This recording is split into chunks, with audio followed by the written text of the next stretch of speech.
more heroes, it's hero the king who catch on nobody but yourselves. Nothing less to do.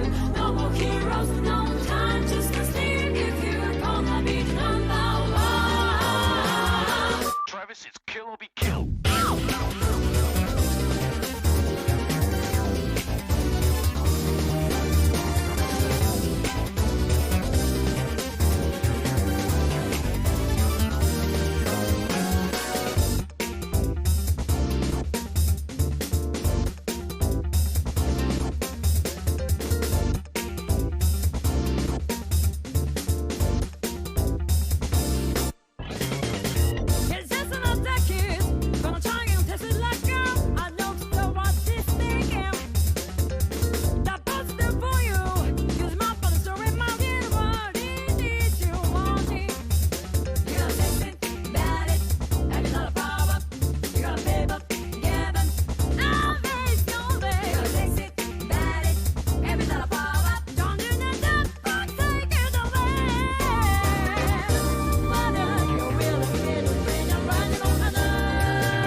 Hey, what's up everybody? OJ here. Welcome back to another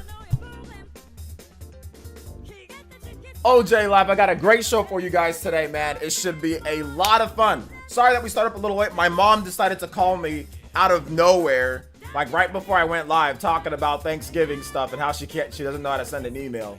So that's my mom for you. She's like the smartest person. She's like a freaking nurse. She can freaking do all this other stuff. She memorizes textbooks this thick with all the different anatomy and physiology of the humans and how you breathe and blood and all this different stuff that it takes to be a nurse. But she gets trumped by an email. But an email, to send an email, to take an email from a document and to send it is just too difficult. But I've seen her textbooks. I saw when she was going to school. I know what it takes to be a nurse. You've got to be very intelligent to become a nurse. My mom graduated with honors, like 4.0 from nursing school, like one of the top students, but can't send an email. But can't send an email, you know? All right.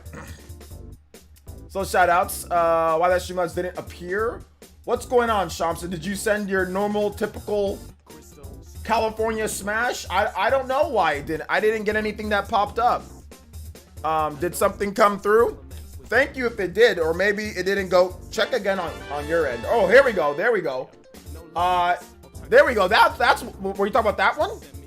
The vendetta against with the 2 and Z's. I'm not really sure. I didn't see anything pop up. Yeah, I did. Oh snap! Something must have happened. Check again to see if it was sent at all, because I didn't see anything. I'm not sure why it didn't pop up, but let me double check just to make sure that nothing stupid is happening. Yeah, nothing came up on my Streamlabs at all. It says nothing. Maybe you didn't press the send or on accident or something. But either way, even if you did or you didn't, either way, Shamsa, I appreciate it. Thank you so much for your support. Like always, even you just being here is awesome. You've already supported like crazy anyway. Yeah, but nothing showed up here. All right, so let's go and let's get into shout outs. I'll double check on here too, Shamsa. Let me double check on here. Let me just make sure, because I don't want you getting messed up or anything like that. All right, it's gonna send me a code. DM you a screen cap. Okay. Yeah, I don't know what the heck is going on.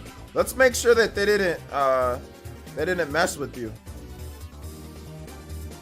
Yeah, no, you're right. It did. It did. If you didn't use Streamlabs though, if you just went directly through PayPal, then it doesn't pop up. So if you did a direct link through PayPal, nothing pops up. But if you go through Streamlabs, then something pops up, because I can't make notifications for direct PayPal stuff. I can have my stuff open and I can give you a direct shout out, but nothing pops up if it's direct. There's a note through Streamlabs. Okay. Yeah, I see it here. Thank you so much for that. So we're gonna have to do a makeshift one. So I did get it. So thank you, Sham. So let's go ahead and put your name up on the board. The Vendetta against. Thank you for the 2 NZs, man. I appreciate that. You guys give some shout outs to Shamsa. Don't worry, Shamsa. We'll make a ghetto California smash. Don't worry, we'll do one for you. Sorry for starting up late once again. I forgot that Best Buy opens by 10 o'clock, and I was there by 9, so it completely ruined my day for the beginning. Completely ruined my day, my first couple hours of my day, and then I had to deal with VC freaking flip-flopping on Hyrule Warriors Age of Calamity, flip-flopping Mick. It's just Magic Carping all over Twitter. Can't just admit that Magic Carping on Twitter. Had to deal with that. It's okay, LJ. I'm not gonna be up for long anyway. Okay, I got you, Shamsa. Thank you for the support. Like I said, I'm trying to get the stream started a little bit earlier for you, because I know it's really late because of the daylight savings time is just killing us. But every single day something stupid happens, something freaking dumb happens where it takes up my time. Today I forgot that Best Buy opens by 10 o'clock my time, not 9 o'clock, and I'm like, why can't you guys open by 9 o'clock? So I was there a whole hour early, and I just had to leave and get my I had to get grocery shopping done because my brother's coming tomorrow, because Thanksgiving's this week in America. So yeah, I was just busy. I had to buy new pots and pans, because all my pots and pans were all jacked up. So I had to buy new pots and pans. Like, I was at Walmart for like an hour and a half. But thank you, Shamsa. I do appreciate that. Let's get a ghetto California smash going here. I can just look up one of your older ones and just do it here, Shamsa. So we'll still get it. Here we go. Hey, there we go, Shamsa with the California smash. Thank you for the $30, Shamsa. I do appreciate the donation. I do appreciate it. Let's go ahead and get it. Oh my gosh. Okay, I'll see you tomorrow in case I drop dead in a few minutes. Shamsa, get your beauty rest. Get your beauty rest. Get your beauty rest. I'm gonna do my best to start the stream earlier tomorrow. I'm gonna 100% do my best. I'm gonna clean, get my videos done, wake up early. I'm gonna do my best tomorrow. No BS tomorrow morning. No BS tomorrow morning. We gotta get it done. But thank you, Shamsa, for the support. Don't drop dead on me. Just go to sleep. Go to sleep. You're good. Shout outs though. Yo, what's up, VC? VC, how you feeling today, bro? You alright? How you feeling today, VC? Troy Perry, what's good, man? Radivir, what's up, man? Welcome. Bry Guy, what's up, man? Welcome. Yeah, it's not Alexandria Ocasio-Cortez. Not her. She cool, but not her. Juan DBZ, what's up, man? Welcome. Gunmetal Otaku, what's good? TH3, I'm actually dead. You're actually dead, bro. You got body because you tried to pull a fast one on us. I'm surprised you didn't delete that tweet. You must have missed it, because sometimes you be deleting tweets that are wrong. So I'm surprised you didn't delete that tweet fast enough, bro. Let's see here. Tommy Raiku, what's good? Gunslinger, what is up, man? Welcome. He says, yep, got body. Hey, at least you admitted it. Let's see here. Ronan goes, hold on to random questions towards the end, homie. Let's see here. Old Manendorf, what's up, man? Welcome to the stream. Dank Meme Center X, what's up, man? Welcome. Party Man, how's it going? Thanks for coming out to the stream, guys. Appreciate you guys. Appreciate y'all. Jax G, what's up, man? Welcome to the stream. Alonzo Vines, we're doing shout outs here, guys. Also, Ninja News, make sure you guys Elite Ninja up. We dipped down to 307, so let's get some new Elite Ninja in here. Get access to our private Discord. Get into our games of Among Us, Super Smash Brothers, Mario Kart, any games that we play. Friends list, you can get on there. So make sure you guys become elite. Get yourself some emotes and badges. That's what you guys see in the YouTube chat. All those people with the little badges by their name, they can do emotes. Custom emotes. Yo, Dank, show off those custom emotes, homie. Dank Meme Center X is here. Vizion is here. Deontay is here. Let's see here. Those Hyrule, yeah, we're gonna get into those Hyrule Warriors Age of Calamity numbers. We're gonna get into it because it's very interesting. Yo, TZ Breezy, what's up, man? Welcome to the stream. Yo, look at those beautiful emotes there. We've got the Reaper, we've got the Sharingan, we got Shamsa emotes, we got your mom emote, we got, look at that. You got some bruh, some huh, some, what's up, Dior? Welcome to the stream. Welcome to the stream. Dusty Sice, what's up, man? Welcome to the stream. How you doing today? Roggy McFroggy is here. Alonzo Vines, we got people showing up for this Hyrule Warriors. Let's go. Michael Regan, what's up, man? Welcome, welcome. Who did I miss? Make sure you guys say hi, man. It's important. I'm the only streamer that I know that says, well, no, there's other streamers. But I'm one of the few streamers that says hi to literally everybody here. Jonathan Haggins, get yourselves a shout out, boys. Let's go. Bead Queen, what's good? Nightshade, how's it going? Welcome to the stream. Chupacabra is here. Alonzo, once again. Leon, what's up, man? Welcome. EV445, otherwise known as the Shamsa. J2 Blue is here. Charles Miller says free melee. Free melee. Good luck. Good luck. The Smash community isn't doing themselves any favors with how they're acting. Making super salty streams saying F Nintendo is not gonna get you what you want.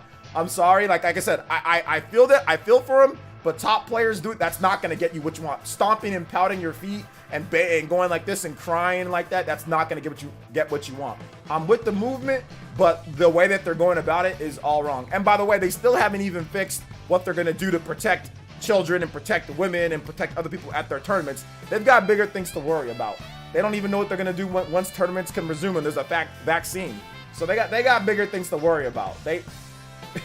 Smash communities in shambles. In absolute shambles. They have no idea what they're doing.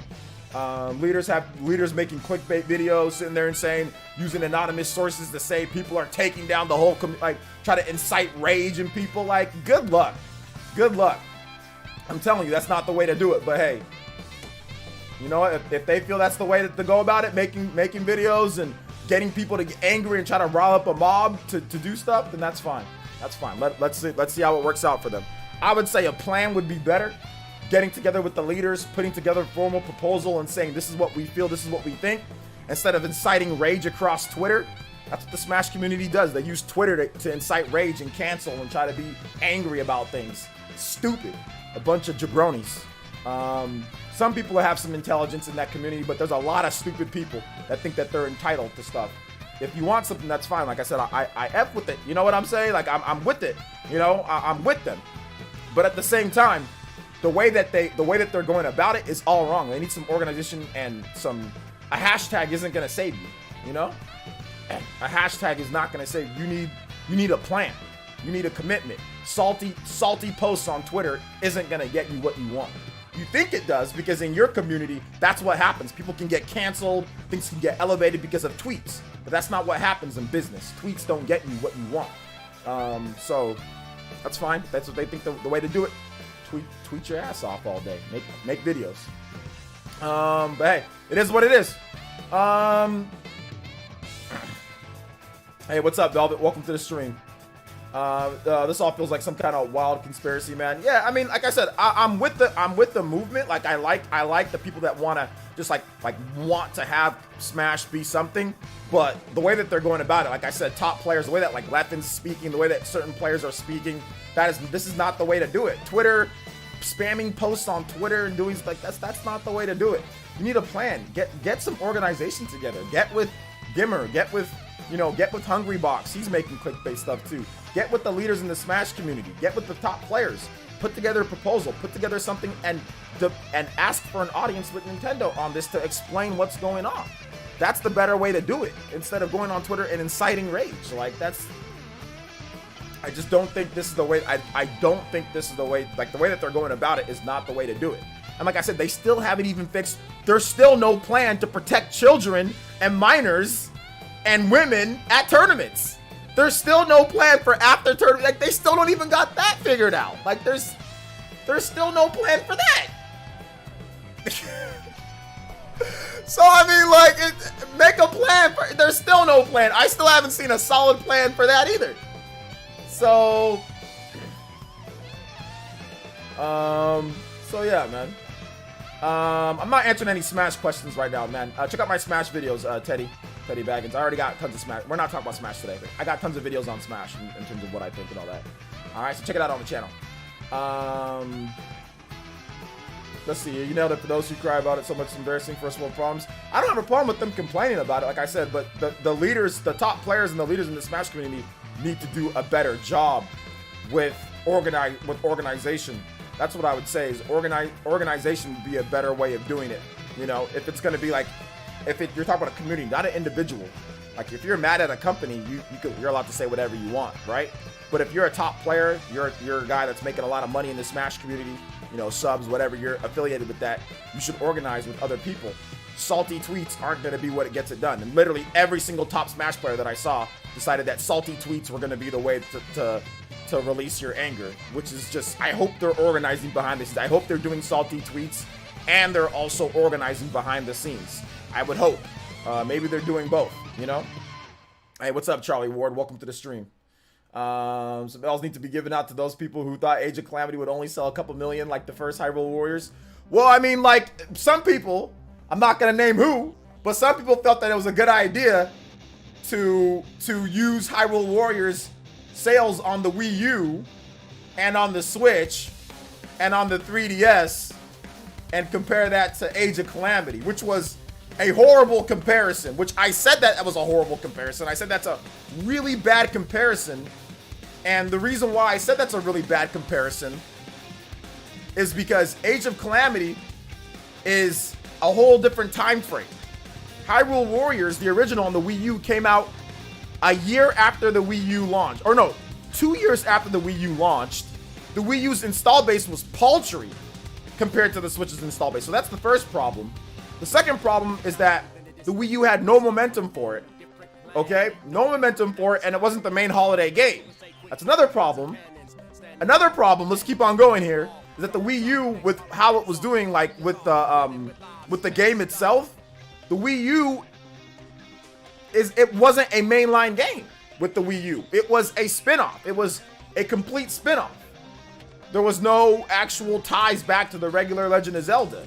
Okay? And on top of that, it came before a main new Legend of Zelda game.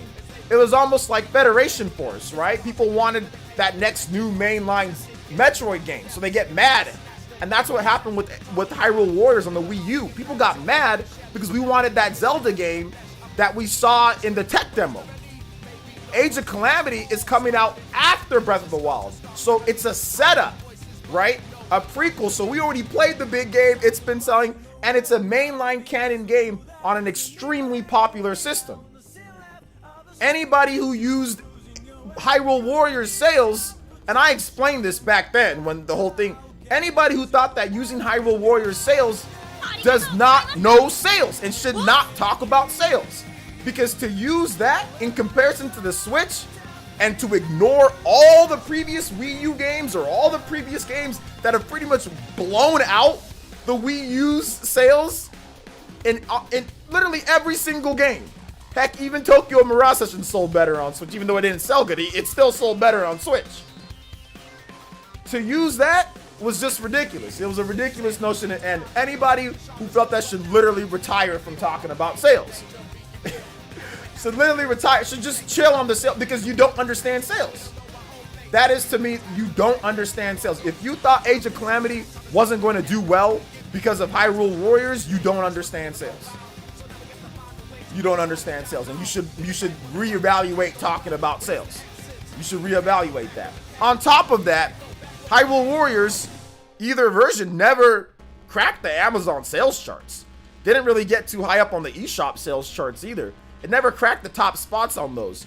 We saw from a very early standpoint on the eShop and on Amazon that Hyrule Warriors Age of Calamity was going to be a massive seller. Now, a little bit ago, there was that Nathan Drake guy. I don't think he's here anymore. But, you know, he's probably playing PlayStation all day. But he was trying to say, oh, well, everyone's going to just go out like Amazon sales. It's going to be all PlayStation dominated. No, it's not. If you look at the Amazon sales chart, it's not all PlayStation dominated. It's Switch dominated. You know why? Because Xbox and PlayStation have millions of people or hundreds of thousands of people that don't have physical disc drives. So people aren't going to buy as Amazon as much when they can only buy on the PSN store, right? So the only system right now that has pretty much 100% of all their models are physical is the Switch. So you're gonna see bigger Amazon sales for Switch games because there's more Switch systems on the market. It has more systems than all of them there. You know? Yo! Ermius with the opening thread, and also Deontay with the $2. Thank you so much. Hold on, let me get some donation stuff in here. Shout out to Deontay with the $2. Ermius Burmis with the $25. Deontay's Ballad of Sir Kibbles, Kirby Adventure. Since you got distracted by Life is Strange music. All right, we got you, Deontay. Sorry for getting late. I was 2 minutes late on that one. Thank you for the $2. Ermius Burmis with the 25. Finding that opening thread. And says, really like the content, not much of a Smash or Among Us player, but your energy is top-notch, streams are fun to catch. Hey, it's all good. Are you a Mario Kart player, my boy? We do play Mario Kart. We play out, and we talk about everything here. So shout-outs. Ermius Burmius. Thank you for the $25 donation, man. That's really nice of you, Deontay. That's really nice of you for the $2. Thank you guys so much for the support. I'm glad you like the energy. Let's get some of your music going here. And Ermius Burmius, if you're in the chat, you can tag me or Dink Theme Center X. We'll get you some music, bro. Some video game music, that is. Ballad of Sir Kibbles.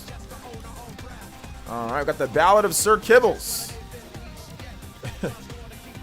All right, here we go. Here we go. Ballad of Sir Kibbles. All right, so let's see here. V-Sip's turning into the young Michael Pachter. Okay, so here's the news though, guys. Hyrule Warriors Age of Calamity has become essentially the best-selling Muso game of all time. So yeah, so it's pretty cool. It was pretty cool to see that. I knew the game was gonna sell big. Like I said, I knew the game was gonna sell big, but let's go and let's get into these sales numbers. So Koei Tecmo has revealed that Hyrule Warriors Age of Calamity has shipped more than 3 million units worldwide, a record for the Muso franchise. So pretty much smashing sales records. The game came out on Friday, so that's Friday, Saturday, Sunday. I mean, they couldn't have gotten today Monday sales. It was probably just the weekend. So the first weekend, it did 3 million in the first weekend.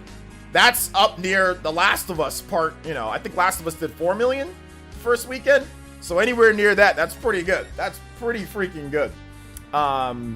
Best selling, what type of game? Muso, that's basically the Japanese name for the Warriors series.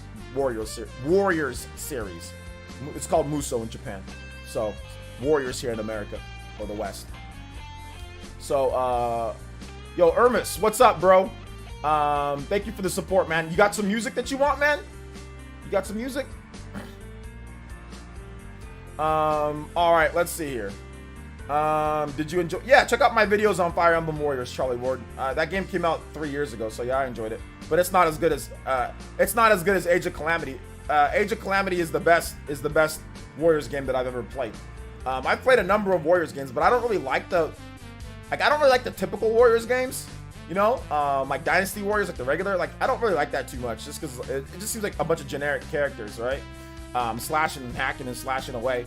But I like the Fire Emblem Warriors, you know, Hyrule Warriors. I like those games. Those are okay. But those are the only Warriors games that I actually play. But yeah, this is the best one out of the trio. So out of the three that I really the three that I like, Age of Calamity, Hyrule Warriors, and Fire Emblem Warriors, Age of Calamity is definitely the best one for sure. Yo, what's up? Is it Crazer? What's up, man? Welcome. As someone who plays basically all Warriors games, Age of Calamity is definitely the best one. Okay, so we got a little bit better context from Garnix because he's the guy that plays all of them. Let's see here. Dame Dollar and Gronk and Battlegrounds. You copying? No. You tagged me on Twitter, Troy, and I told you I told you guys don't tag me with wrestling stuff. You know, like especially WWE Battlegrounds. Don't tag me. You ain't gonna get a response. Let's see here. Do you know how many Warriors games there are? There's a lot. There's like 20 plus. If you count all the spin-offs and everything, there's probably like 40 or 50. 56? Dude, there's probably like a lot, dude. If you count like every single spin-off, like One Piece Pirate Warriors, Gundam Warriors, all the different ones that they have, there's a lot. There's a lot of them. Fire Emblem Warriors. You've got, Hyrule Warriors, Age of Calamity. You've got so many different types of Warriors games. You got so many, man. Yeah, you got Samurai Warriors. You got, dude, there's so many of them, man. There's a lot. Let's see here. Won't be worrying too much. A lot of people will end up sleeping on Persona 5 Scramble when it releases because Switch players don't have access to P5R. No, that probably shouldn't be it. Switch owners don't necessarily need access to those games. They can look up stuff or they can just play the game on PS4. A lot of Switch owners have a PS4 too. So it's the same reason why, Persona 5 Scramble sold decently in Japan on the Switch. It didn't sell bad. So, no. Let's see here. Sorry, Perry, about to get blocked. You about to get blocked, bro. Same reason why Disgaea. Look at Disgaea. Disgaea on the Switch sold better than the PS4 version. Ease sold better on Switch than it does on other systems, and they don't have Switch doesn't have all the previous games, so no, it doesn't necessarily need it. And like I said, Switch players can buy a PS4. Like, not everybody's only just a singular Switch owner. Like, people segment stuff. A lot of you guys think really weird. You guys segment stuff like, oh, Switch owners don't have this. Switch owners can easily buy a PS4. Switch owners can buy a PS4. A lot of people have both systems. Tons of people here have PS4s and play Persona 5 on there. So I mean, it's not that big of a problem as you're trying to make it out to be, Super Gamer Guy. Probably not, Charlie Ward. Let's see here. Getting a special edition of OG Fire Emblem for Switch. I already have it. Wait, no, the OG. Oh, OG Fire Emblem. I don't have it yet. Nintendo might send me a copy though.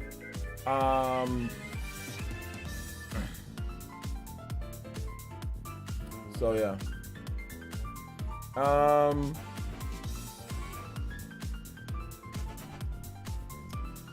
Key Gen 20 from Old School Musical is a good game song. Key Gen 20? What is that? Old School Music? It's got to be video game music. So what is this? All right, let's check it out. All right, this sounds like it's good enough. All right, I got you. Ermis Burmis, thank you for the 25, man. That's the first time that I've seen you donate here, so I appreciate your support, bro. Cool. Hey, what's up, Mr. Pereira?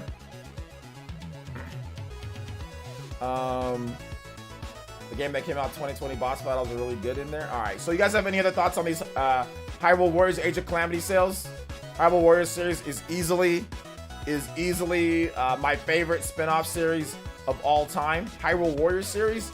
Well, Hyrule Warriors Age of Calamity isn't a spin-off, but Hyrule Warriors is a spin-off. If that makes any sense, because usually what a spin-off is, a spin-off usually isn't a mainline game.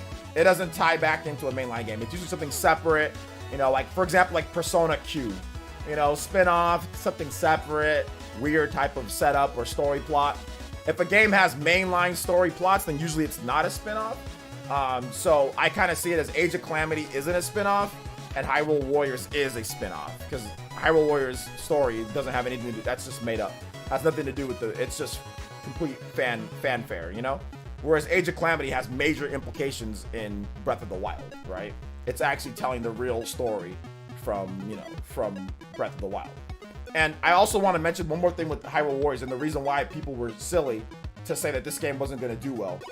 A lot of people have this hatred, or not hatred, but a lot of people have this animosity towards Breath of the Wild, right? Because it's not a traditional, like everything's traditional, like the Zelda games that they grew up with. Ignoring the original Legend of Zelda, right? Ignoring that, how it all started, but whatever. That's a story for that's something for another day. So they have this animosity towards the game or whatever the case is. So therefore, they think that, oh, well, it's not that great in my opinion. It's doing better than it even should have done, right? So when Age of Calamity, which is it's a Musou game. We all know how Musou games are for the most part. So instead of looking and seeing that, oh, this is a sequel to the best-selling Zelda game, or this is a prequel to the best-selling Zelda game of all time, they say, oh, well, it's a lesser game of something that I didn't like, And that's what I saw with people that are trying to, it was like, well, I don't like Zelda. It seemed to be like there seemed to be like a lot of one-to-one of people who don't like Breath of the Wild and then trying to downplay the game's sales, right? Not that, oh, this is the best-selling Zelda game of all time, so therefore a prequel should probably do really well. It was, well, I don't really like this game that much, and Warriors games haven't sold well, so therefore I'm gonna have this negative opinion on said game.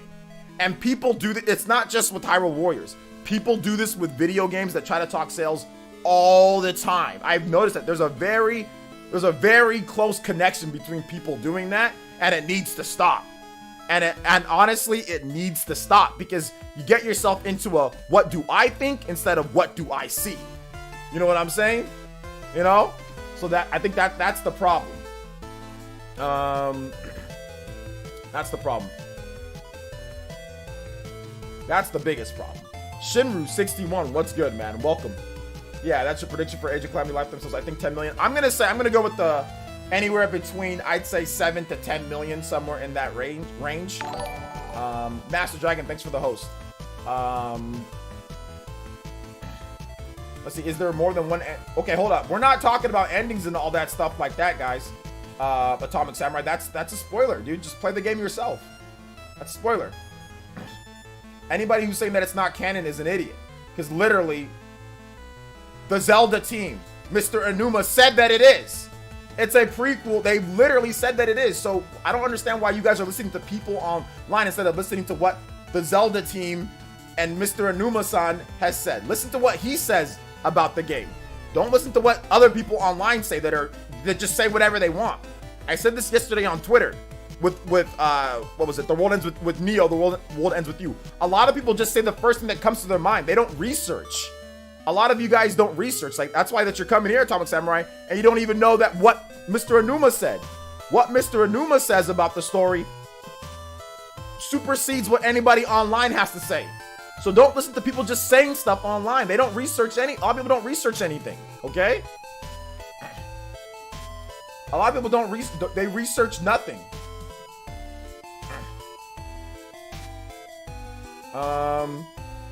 So yeah. No, it does matter. Canon or non-canon, it does matter, because the Zelda team said that it's a prequel and it's a canon storyline. This is what happened in the Calamity War. I don't understand why people have a problem understanding this.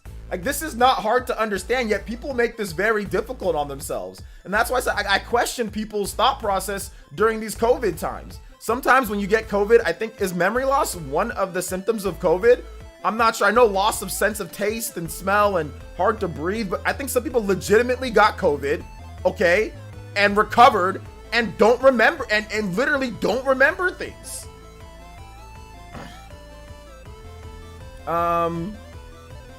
So I think this is the problem. You know? Let's see. I think there are just trolling. No, it's not people just trolling, bro. It's not people just trolling. It's not people just trolling. Let's see here. Big bro, is that what Scramble is to Persona 5? Yeah, Scramble is a direct sequel to Persona 5. But also another thing that I see a lot of people say, especially on my videos, is that Scramble is a Warriors game. Scramble is not a Warriors game. And another problem, yo, Vince Russo, thank you for the sponsorship, man. 2 months in a row, tune in here. Thank you so much, I appreciate that. Another problem that people see is that they think that anything that Omega Force makes, or they think that anything, if you're fighting a lot of enemies on a screen, it's a Warriors game. It's called Persona 5 Scramble: The Phantom Strikers. It's not called Persona 5 Warriors. Hyrule Warriors is called Hyrule Warriors. Fire Emblem Warriors. Those are Warriors games. Persona 5 is called Persona 5 Scramble: The Phantom Strikers. It's not called Persona 5 Scramble: The Phantom Warriors, or Persona 5 Scramble Warriors, or Persona 5 Warriors. It's not a freaking Warriors game. Warriors games are set up very similar to all Warriors games. You know what Warriors games do?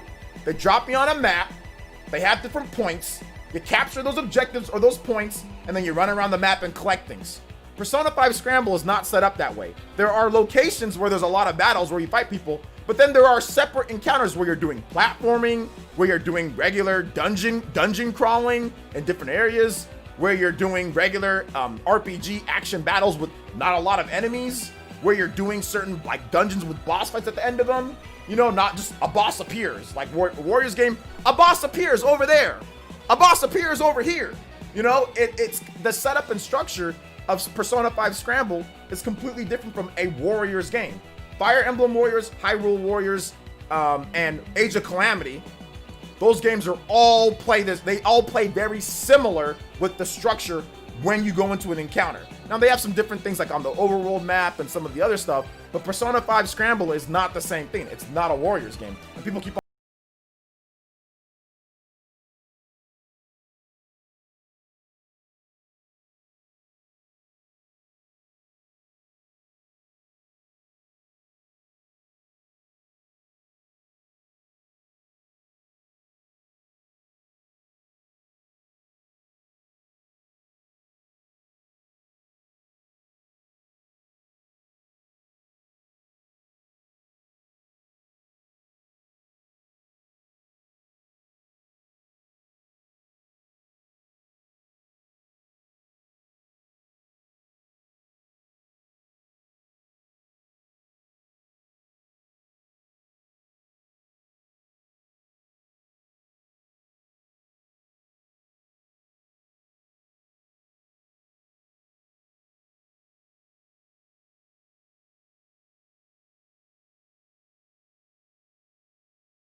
comments or thoughts on this, guys. Love to talk about it more.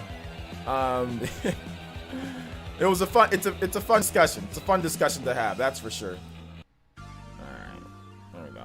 Hey, what's next? Here we go. You failed the Dreamcast guy. Grab game challenge, dude. I didn't have it. I didn't have what's it called? I didn't have it alphabetized, but I'm faster than him now because he doesn't have it right next to his, whereas I got it right next to mine. Is this a reversible cover on this? It is, but it's not really. Good. By the way, good game. Let me get it. There you go. Good game. Dragon Quest Heroes 2. It's super cheap on the PS4 too. I wonder how it plays on PS5. Haven't completed Age of Calamity yet. I'm actually playing on the hard mode and I'm completing all the side quests and all that. Some of you guys just rush through the game. Played it on normal too. Normal's way too easy. The reason why I say normal's way too easy because you don't have to use any strategy on normal. You can just mash the same button over and over and just kill everything. It's way too easy. In my opinion, in Hyrule in Warriors games, normal is easy, hard is the normal mode, and very hard is the hard mode. So I'm actually playing it, even though I'm playing it on hard, that's actually the normal mode, you know? Because Warriors games are just way too easy. On normal, it's way too easy. There's no resistance.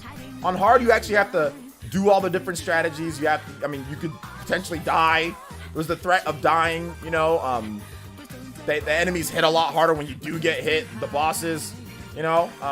Normal's just way too easy. You don't get the full scope of the game. Because you don't got to do any, you could just mash. You don't have to worry about countering and blocking and doing all that other stuff, you know, on normal, in my opinion.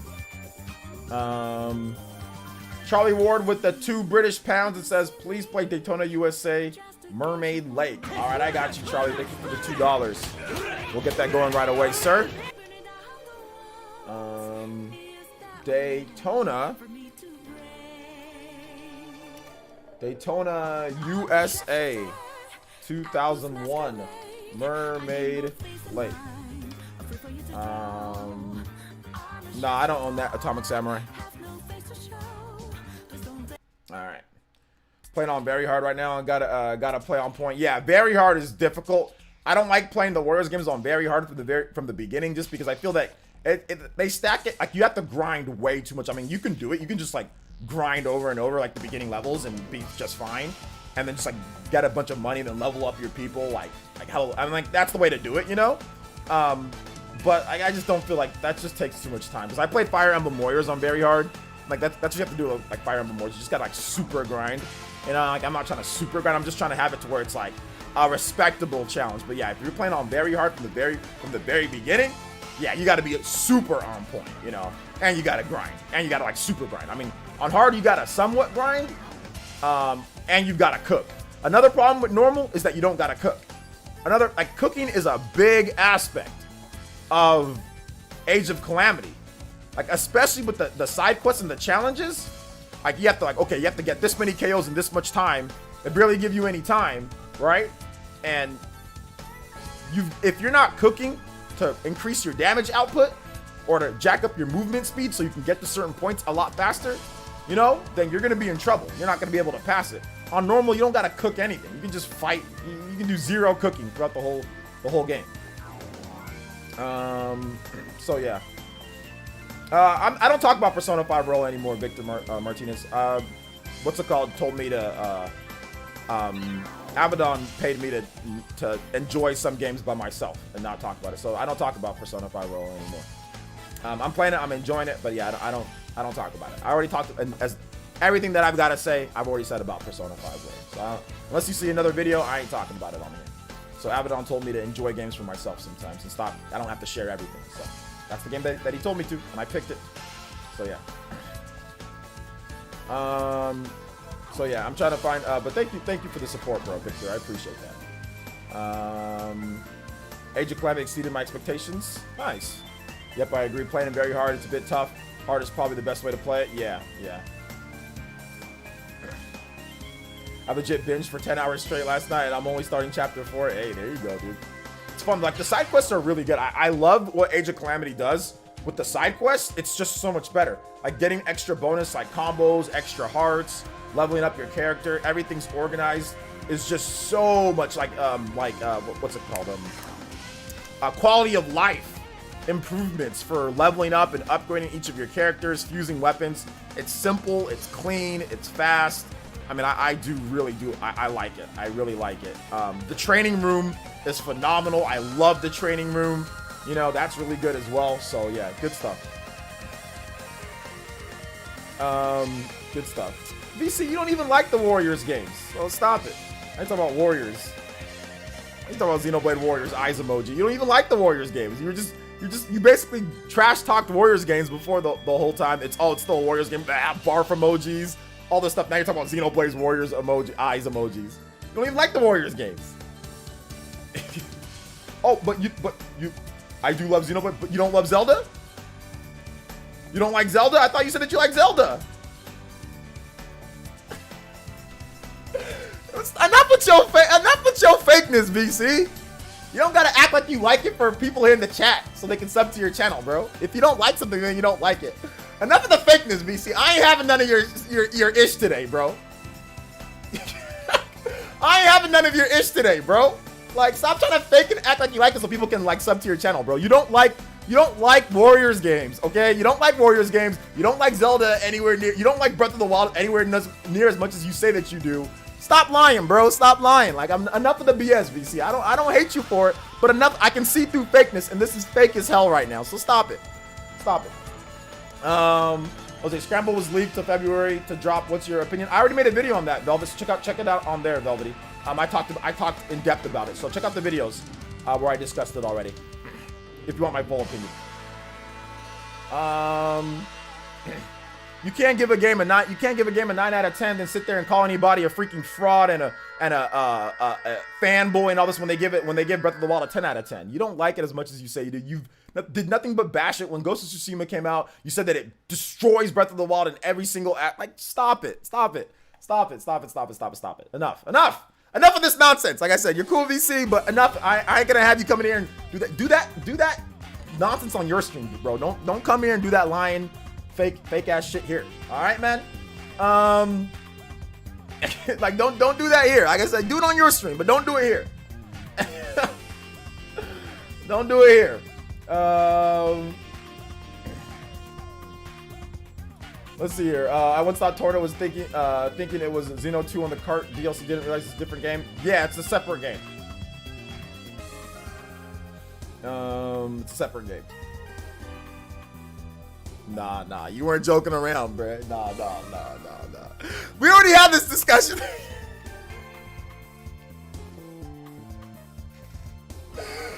You already had this discussion, bro. We already had this discussion, bro. I already talked about Golden Sun, man. Check it out on my channel. I already talked about Golden Sun on the channel. Check it out. I have a show called Retro Reboot where I talk about retro shows that could be or retro games that could be rebooted. I talked about Golden Sun on there. Check out that video if you haven't seen it already. Yeah, Charlie, you're asking me a lot of questions that I already cover all this stuff, bro. Like, guys, remember, I do videos every 7:30 a.m. You guys gotta check out the videos because like all this stuff, like a lot of the stuff that you guys are asking, like Bayonetta, like popular stuff, Persona 5 Scramble, you know, Xenoblade, like X, like this stuff, like really popular questions that people always ask. Like I've already covered all this stuff. It's all up on the channel. It's all up on the channel, guys. It's all up on the channel. All right. So yeah, I've answered these questions a lot when it comes like to the most popular games. Okay. So like if you have a question like on Xenoblade X, if it could come to the Switch, Persona 5 Scramble, what do you think about that? You know, what do you think about like old school games like Golden Sun, like all that stuff? It's up on the channel. Like I've spent literally hours and hours upon hours of editing content talking about all those things. Okay, guys. So check it out. Check it out. But yes, to answer your question, yes, I do think it can come. I would love Golden Sun to come over, and I think Persona 5 Scramble, the release date is cool. So, I mean, the short answer. But if you want an actual in-depth, good answer, all the videos are up there for you guys, man. They're all up there. Tend to watch your live streams more than your main videos. Yeah, please try to watch them more because I cover all this stuff, you know, quite a bit. So please try to watch the main videos as well, especially if it's something that you're interested in. So if you're interested in Bayonetta or you're interested in Persona 5, you're like, hey, I like that OJ guy. You know, like I watch his live streams. What does he think about Bayonetta 3? Just go to the channel, look it up. Like I said, Bathroom's the best time to do it. All my videos are no more than 10-15 minutes long. Very easy to look up. I've got timestamps, you know, everything's organized for you guys. So yeah, try to check that out just so we don't have a repeat. I mean, because like I've answered questions on Bayonetta 3 and Xenoblade X on the streams like 10 million times. Like that's just something that, and if I keep on answering them, then people are just gonna keep on asking them. You know what I'm saying? Like if I don't start referring people to the videos, then everyone's just gonna keep on asking me like every single time. So in the sake of making sure that we have these streams go smoothly from all my elite ninja and all my lovely people here, I love all you guys, you know. It'd be better if you guys just make sure that you guys just stay somewhat up to date on what you like. You know, you don't gotta watch everything, but on whatever you like, stay up to date on that stuff, you know. I do like Breath of the Wild and many other Zelda games. I played Wind Waker, Minish Cap, but I like Xenoblade franchise more. Thanks to you showing me it. All right, Missy. All right. But I mean, I don't know. You said that you like it more, but you said puke emojis for any Warriors game. So if you really like the Zelda franchise, you should be doing puke emojis and all that stuff for like. So all of a sudden, if it's a Xenoblade Warriors, it's not, and it still plays like a Warriors game, it's not puke emojis. If it plays exactly the same as like, let's say Hyrule Warriors, but it's Xenoblade characters, all of a sudden no puke emojis. It's the same gameplay because you've been ragging on the gameplay. You weren't ragging on the franchise, you were ragging on the gameplay. So now all of a sudden, if it's Xenoblade, all of a sudden it's good now, right? You see what I'm saying here, VC? Because you said that you like Zelda, but yet it was puke. You weren't talking about the franchise, you were talking about the style of game, which is Muso. But if Xenoblade Warriors comes, no more puke emojis? You know? I see y'all, VC. I see y'all. Like I said. I see y'all. Okay? You are bashing the gameplay. So if Xenoblade Warriors comes out, all of a sudden, you like it now. It's great. How would you rank all the themed Warriors games? And also, what do you think the next Nintendo series to get a Warriors game? The next Nintendo to get a Warriors game. You know, I'm not really so sure. Themed Warriors games don't come too often. We got Fire Emblem. Obviously, we got Xenoblade. Or no, sorry, we don't got Xenoblade. People want Xenoblade. I think Xenoblade is definitely a possibility. Fire Emblem, that was interesting when that came out. So, yeah, we'll see what comes next. I think Xenoblade has a good chance. I think it definitely has a good chance of it being the next one, you know? Sonic says, I don't get why people are downplaying Hyrule Warriors Age of Calamity. The gameplay is super and so much like Zelda, but come on a bigger scale, please give it a chance, people. I don't think people are really downplay it. Like I said, like Sonic, I don't know if you're here earlier, but Warriors games just come out, right? So people downplay the whole franchise, right? Muso, Warriors, whatever, Samurai Warriors, Dynasty Warriors. People think it's repetitive, which is fine. People are allowed to think that. So that's the reason why some are downplaying it. But when it comes to actual consumers are buying the game. They want to play it. They see what it is and they say, oh, I want to play that game. You know, so it's selling extremely well. 3 million copies shipped in the first weekend. I think there's no ifs, ands, or buts about it. It's popular. It's good. People want to play it. People like it. So, I mean, like, it's a very small it's a vocal minority, you know, at this point. A lot of people, millions of people have bought the game and played it, like it. So yeah, also, like, you know, there's some other stuff, you know, some of the frame rate issues cause people to say, I don't really like this. But then again, I mean, people did the same thing with Fire Emblem Warriors, you know, and that has 60 frames per second mode. So people downplayed that and said that it's not going to be good and made fun of it. I think it was with Alex Prime. I remember him. He was bashing it and he was saying that it's stupid and blah, blah, blah. And they were making fun of the bride outfit because they didn't realize that the bride is an actual class in Fire Emblem. So then they were trying to trash it and say, look at this crap, you know, they were saying all that, you know, and I was like, man, y'all weird, you know, and like they're saying, oh, it's gonna flop. And then when the original Japanese sales came out, they're like, oh, look, it only sold 40 million in Japan in the first weekend. Oh, it's flopped. And then when the game sold 1 million copies, I asked them, I was like, yo, you guys gonna talk about it selling 1 million copies? They're like, no, we're not going to. It's like fraudulent behavior, you know what I'm saying? Like, okay, you're gonna cover it when it sells 40,000, you think it flopped, but then when it sold 1 million, you don't want to cover the game anymore. You know what I'm saying? Like fraudulent behavior. You know, shout out to Alex. I like the dude, but this is the type of stuff, this is the reason why you see people downplaying the Warriors games. I mean, no shots to VC again. We've already kind of killed him quite a bit today. But I mean, VC takes up the Warriors games from the Wii U, from the 3DS, and tries to compare it and downplays it. You know, downplays it, like it doesn't let things play out. This is what people do a lot when they don't like something. They'll downplay it. They don't look at, okay, let's look at this, this, and this. They say, well, I don't like this, or I don't like this style, so therefore I'm gonna find reasons to downplay something. You know? To downplay sales. I'm gonna ignore Amazon sales charts. Oh, it's been #1 on Amazon or #2? I don't care. I'm looking at Hyrule Warriors on the Wii U. You know? And it's like, it's people constantly do this. You know, with a lot of stuff, and it's not just this. It's lots of things. It's lots of games. It's not just a Nintendo issue. It's an issue with lots of other stuff that people do. But you're gonna see it when people don't like something because they don't research. They say the first thing that pops up in their mind. You know, they don't look at circumstances, variables, and that's the biggest thing that trips people up is variables.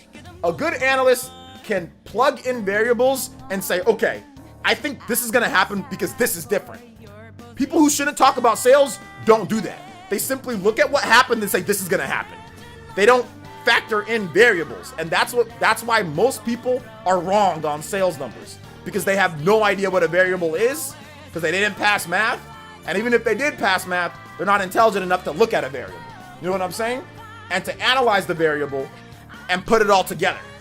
When it comes to sales so far, I've been spot on. I said Tokyo Mirage Sessions wasn't gonna sell that great on Switch.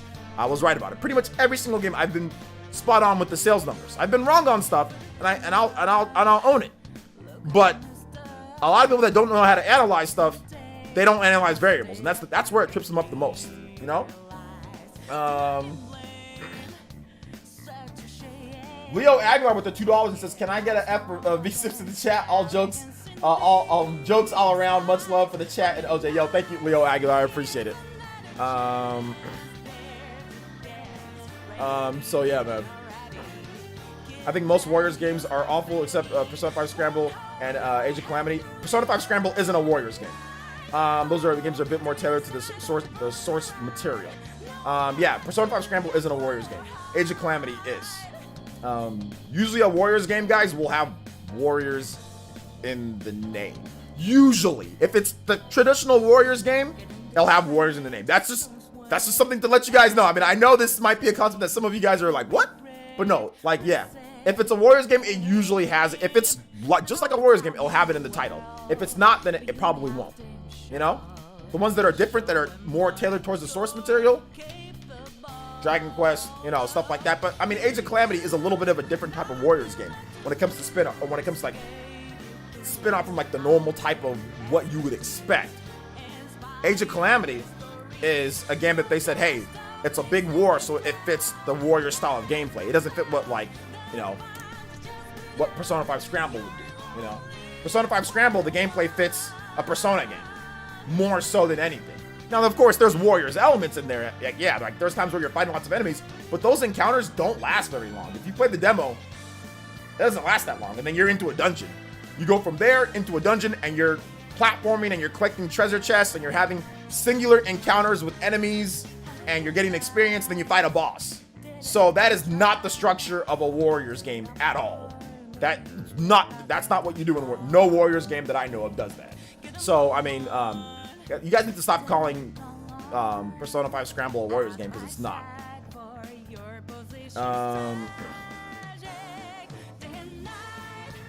How do you like Dragon Quest Heroes compared to the other Warriors game? I don't like Dragon Quest Heroes as much as I like Age of Calamity, but I think that it's better, and I don't like it as much as I like Hyrule Warriors, but I think it's better than Hyrule Warriors. It's not better than Age of Calamity, but I think Dragon Quest Heroes is a better game than Hyrule Warriors, their first one, and probably better than Fire Emblem Warriors. But I personally don't like Dragon Quest as much as those two other games, so therefore I personally like the turn-based Dragon Quest and the RPG more.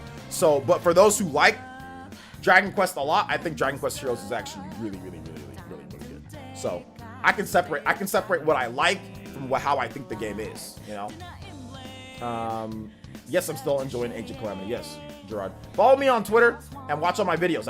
I literally just did a new, Gerard, I just did a new preview on the game, my first impressions of it. So check out my videos, guys.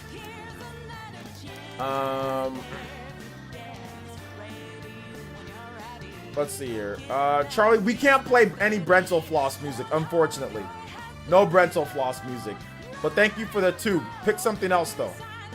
But we can't play any no Brental Floss music on there, unfortunately. Thank you for the £2 British, though. If you got a different track that we can play, we can play it, though. Thank you, because I was worried about the game. I love it, but it doesn't mean other people do. I'm enjoying the game and finished the story. Still doing the side quests. Well, I don't know why you're worried. The game sales, they already released the sales numbers. What's up, Carlos? No, we're not just gonna play what I want you to play, or what you want me to play. All right, if you want some music, you can pick any video game music, but you gotta do a donation, and you've gotta put the track that you want in the donation, and it's gotta be video game music. Thank you for the £2 Charlie. Don't donate again, Charlie. Just tag me and put what you want in the chat. I know I played Brental Floss before, but with the new rules that's going on, we kind of have to chill on certain types of music covers and stuff like that. Hey, what's up, Beverly Carter? Is Persona 5 Scramble gameplay better than Age of Calamity? It depends on what you like. I haven't played Persona 5 Scramble enough. I need to kind of get the full hang of it. It definitely, I would say that it's definitely not. I would say that it's definitely just as good. I mean, it might be better, but I've played way more of Age of Calamity than I've played of Persona 5. I need to see how it like evolves and like the upgrades. Like I need to see everything. Like I've seen way more of Age of Calamity than I've seen of Persona 5 Scramble. So I need to wait and see. But I need to play more before the sales come. Sonic, then you're not watching my videos. You're not watching my videos. If you're worried about it, then you're not watching my videos. Because if you watch my videos and not paying attention to bums who have no business talking about sales numbers and are whining and crying about something that they don't even really care about, that's fine. But if you looked at what I was saying from the very beginning, I covered the eShop charts, I covered the Amazon sales charts, I covered when Hyrule Warriors Age of Calamity was announced, Hyrule Warriors sales exploded on the Switch. You know, if you listen to what I'm saying, then there's nothing to worry about. Stop listening to what other people are saying. Listen to what I'm saying, because I actually use facts to back up what I'm saying. Now, like I said, I'm not 100% right, and no man is. So let's not sit here. I'm not going to try to sit here and act like I'm right about every single thing that I say. But in this case, I was more than confident based on what we've gotten. Stop listening to a bunch of people who don't know what they're talking about. This is the proof. This is proof in the pudding, guys. Okay? A lot of these fake sales analysts, okay, I don't think of myself as a sales analyst, but to be honest, a lot of guys who do analyze sales respect my opinion. David Gibson, follows me on Twitter, he's been a sales analyst forever. He comments to me back on sales. We have a big mutual respect for each other. You know, Matt Piscatella, he's a real sales analyst. We've talked back and forth. He respects what I've got to say too. We've talked back and forth a lot. Benji Sales, he's not a sales, he's an independent sales analyst, you know, but he doesn't work for anybody else. But we follow each other. We talk back and forth. We respect each other's opinion, you know, based off of what we look at, you know. So also Daniel Ahmed, I mean, he's spoken to me back and forth. He banned me one time, but we're good now. But I mean, like, he's responded to my sales stuff that I've talked about too, when I've quote tweeted him and when I've said certain stuff. So all the actual sales analysts or people who analyze sales, listen to what I gotta say when there's mutual respect. Don't listen to these people that just sit there and say stuff based on emotion. That's what a lot of people do. That they say what they think based on what they like, and it taints your opinion of things. Oh, well, this person said Hyrule Warriors sold this bad on Wii U, so therefore it sucks, and blah, oh, this is not gonna do well. Oh, now I'm worried. Stop listening to those people, guys. Listen to people that actually know what they're talking about. When it comes to sales, a lot of people don't research anything. They're too lazy. You gotta remember, gamers are too lazy to freaking put on lotion. They're too lazy to freaking use to put lotion on their feet, to moisturize properly. Okay? You think they're actually gonna research sales numbers? You think they're actually gonna research sales and add in variables? And they don't even want to use lotion, dude. They're not gonna sit there. Stop getting your information from these bums online.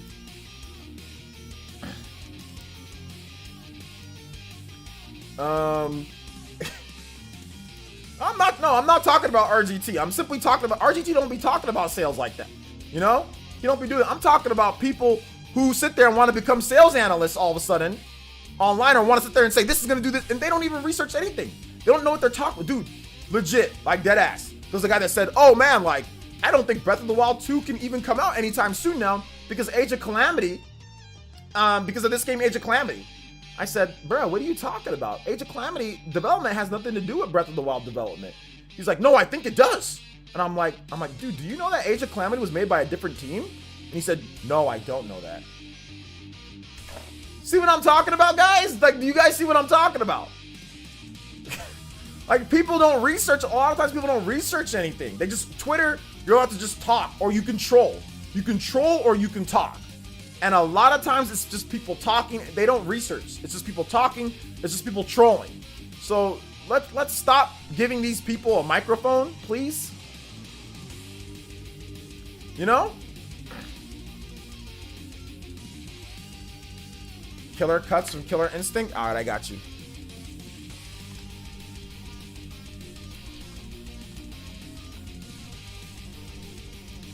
Thank you for the support today, Mr. Charlie Ward.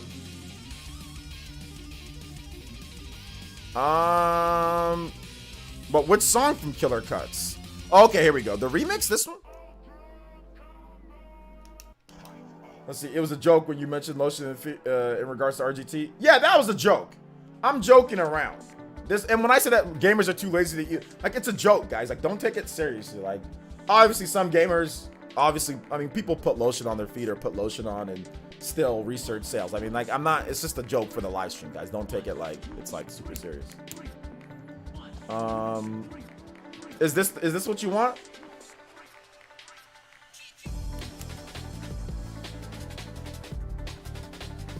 Like I always say, Twitter is just the echo chamber. It lets people feel power online. Oh yeah. It's not like Twitter, you don't know when people, like, you don't know what people are trying to say. Like, people just say a lot of stuff. You know, people just say a lot of stuff, and you've got to be very wary of that. Like, you know, I've been looking at sales for I mean, for like a decade. You know, like it's been a decade, and like the type of stuff that I look at when it comes to sales, guys, it's not based off of emotion. Like, I'm not saying Hyrule Warriors is gonna sell because I love the game, right? Or because I love Breath of the Wild. It's my favorite Zelda game. Like, I didn't do that with Tokyo Mirage Sessions. When you guys would tell me, OJ, Tokyo Mirage, it's gonna sell good, right? I was like, no, probably not. And I love Tokyo Mirage Sessions.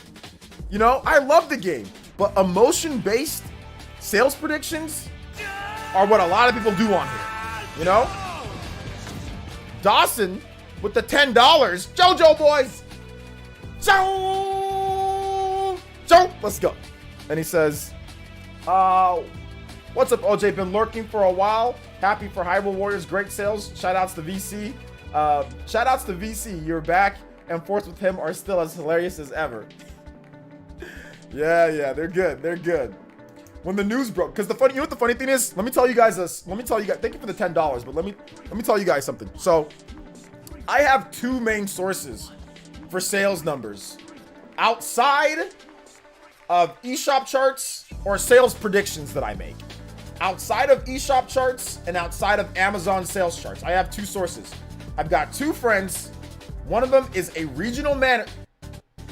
One of them is a manager, potentially regional, in an area that gives me data that says, hey, yo, OJ, we looking like we asked for this many copies of this game because of pre-orders and demand.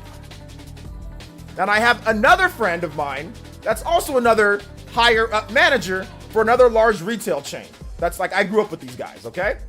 And he says, yo, I asked him, yo, man, how's it going like with the stock? How's it looking with this game or that game or whatever? And he's like, okay, not so good. Okay, really good, right? Because he handles inventory. With Tokyo Mirage Sessions, they're like, yo, we ain't ordering. Nobody's pre-ordering anything. Nobody's giving us anything. And then I looked at the Amazon charts. Nobody's buying the game. So it was easy prediction. Age of Calamity, like, yo, we're getting a good substantial amount of orders of like what, like, we think it's going to be pretty good, you know? There was limited because of COVID. Nintendo didn't ship as many copies as maybe they would have wanted to ship because people were having trouble finding it. But the stores in my area and around, game sales are really good here. So we always get plenty of copies.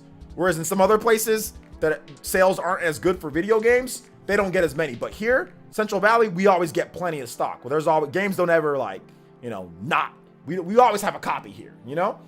So that's how I kind of knew, on top of everything else, that Hyrule Warriors Age of Calamity was going to be pretty much the best-selling one. It was going to do really well, you know? I don't have I couldn't get definitive numbers, but it's just an idea. And it's only two retail chains, right? It's not everywhere, you know? So, but I'm able to put two and two together. The largest is Amazon, right?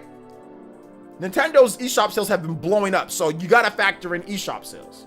And then I have, like I said, my two sources. So when I put all four together, I can get an idea. That's why I'm always fairly accurate on how certain Nintendo games are going to sell and stuff, you know?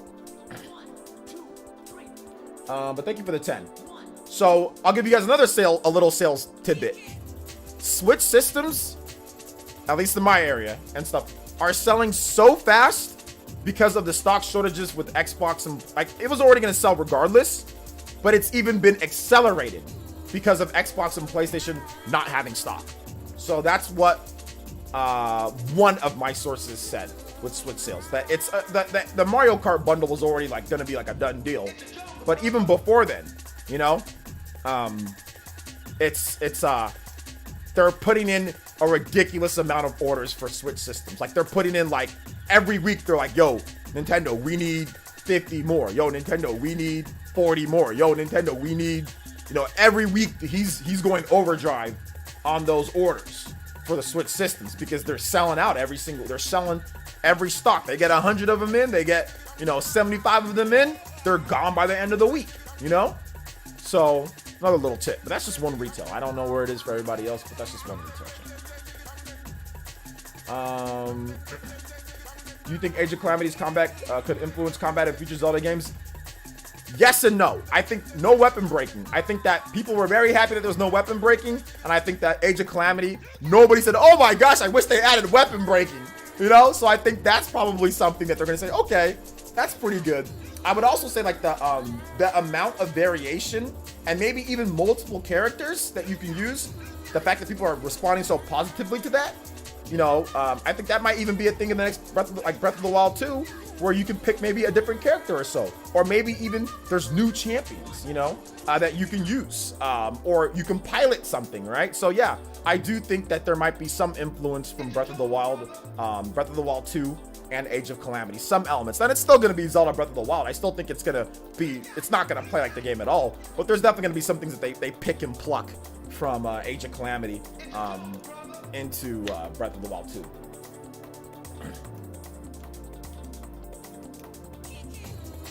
GameStop had like 30 copies of Hyrule Warriors, but Walmart only had like 10 near me. Yeah, we'll see if those are still there. Multiple people in Nintendo Facebook groups have asked Nintendo is dying this year. I'm amazed anyone can be so wrong. Multiple people in Nintendo Facebook groups. Here's a problem. Anybody that's dumb enough to join a Nintendo Facebook group. Okay, just think about that. That just sounds like a STD waiting to happen. A Nintendo Facebook group. Talk about, it's already online. Talks how toxic fans can be. But then Facebook on top of that in a group? You've got to be kidding me. Don't you kids have better things to do with your time?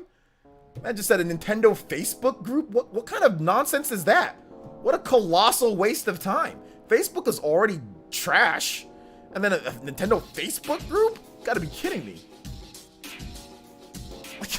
You've got to be kidding me, bro. Like, go on a date. Go exercise. Go lift weights. Go do something productive. Then talking on Nintendo Facebook group. That's got to be the dumbest thing that I've ever heard. People do that? Got to be kidding me. Or at least make weapons last longer. It should be able to kill more than one enemy before it breaks. Well, you can kill more than one enemy. Well, sometimes you can't. Depends on if you have the extra durability or not on it, right? It depends on how flimsy like the weapon is. It's natural flimsy. Like every weapon has a natural stat to it, how long it lasts, right? Different weapons and it's a ratio between each weapon. So some weapons that are the same could actually last a little bit longer than other weapons. So what they should do is that they should just make it to where weapons don't break at all. But if they want to make it to where weapons still break, make it to where you can fortify your weapons. To where you have like upgrades, so where you can go to like a blacksmith and say, okay, I want to fortify this weapon, you know, to where it pretty much never breaks, you know?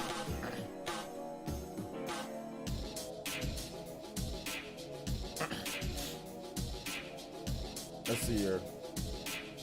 There are plenty of strange Facebook groups, tons of fandoms. Yeah, I know there is, but a Nintendo Facebook group? Bro, you've seen how some Nintendo fans are, right? Look at what Zoob said. He said that multiple people in Nintendo Facebook groups have been asking if Nintendo's dying this year. I mean, like, you already gotta witness dumb stuff all the time. Like, now you're talking about the Facebook groups? That's just, I mean, some of y'all really got nothing to do with your time. Like, if you're a kid, train. Hell, if you're like 15, 16, and like you play football or something, like stop wasting your time or if you play basketball, stop wasting your time and playing video games all day. Go shoot the basketball. Go get a scholarship or something. You know what I'm saying? Like, go get a 4.0. Stop wasting your time in Facebook groups and stuff like that. Don't be like me. Sitting here rotting your freaking childhood away playing video games 24/7. Make sure that you get good at sports. Make sure that you're properly make sure that you're dope in school. Get 4.0 in school. You know what I'm saying? Like, do other stuff. Like, don't just sit there and play games and waste your time online trolling and memeing all that. That's what I see kids too many times these days, man. Instead of, you know, perfecting certain things, they sitting there on Facebook and on Twitter memeing and playing video games all day. Go be more productive.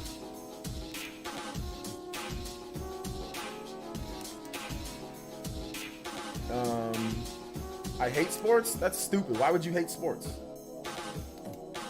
What if you grow up and you have a child one of these days, what if they're really good at a sport? You gonna tell them that you still hate sports? You hate exercise? You hate sports? That's stupid. That's a dumb mindset to have. What if you have a son and he's really good at basketball? We can tell him, hey son, I hate sports. Or what if he's really good at football? What are you gonna tell him? Hey son, I hate football. I hate sports. Don't be a weirdo, guys. Some of y'all think so stupid. Why the hell would you hate sports? But you love eating, right? I'm telling people.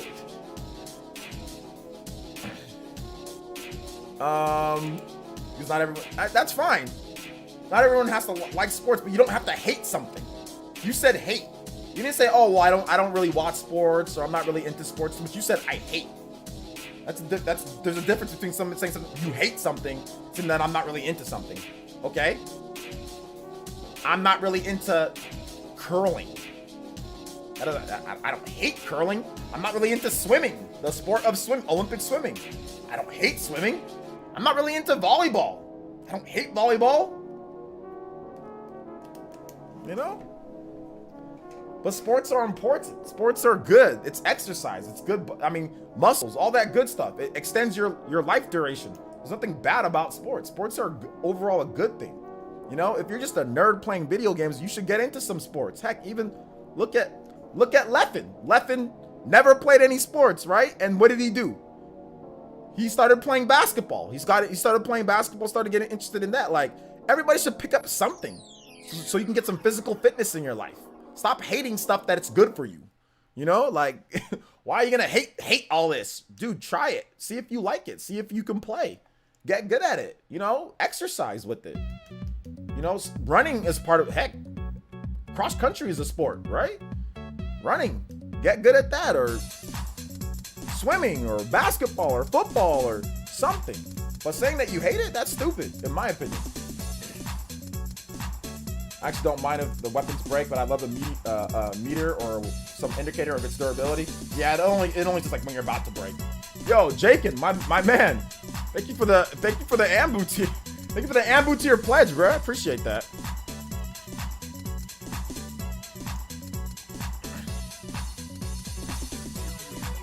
That's common. It's pretty common for people to mistakenly associate disliking and hating. Yeah, I mean, if you're not into something, that's fine. But not hating sports or disliking sports greatly, in my opinion, is not the best mindset to have, because everything physical fitness is essentially some type of sport, right? So you're against being in shape. You're against healthy lifestyle. You're like, to me, like when you say I hate that, that's against being healthy lifestyle, you know? Unless you're running and you're exercising on your own and you don't associate that as being as a sport. But, you know, I just think it's weird, you know? For your cross-country running here, there you go. If you're British, you could be like Dudley. Dudley's too light-skinned, bro. I ain't that buff. No, actually, I don't wish I could get that buff, but I don't really feel like getting that buff. That's too much work. To get like that, that's too much work, bro. You got to be sitting there lifting heavy weights all day. You know what weights I lifted today? Bro, I had some 8-pound weights in my backyard, like. And I just do push-ups. You know? That's why my muscles aren't like huge and gigantic. But I'm like cut. I want a cut look. That's why I said I'm really cut. But I'm not like, my muscles aren't like gigantic. I don't have I'm not like, you know, I'm really defined in tone. I just want to be toned, you know, and cut. I don't want to be all big and, you know, where I have to like walk in through like a door sideways. Like, you see some of those guys, they're so big, like their neck, they got so many neck muscles and they're so big, they gotta walk into a door sideways. They can't walk in normal. They hit the sides of the door. They gotta turn this way and walk in through the door. You know?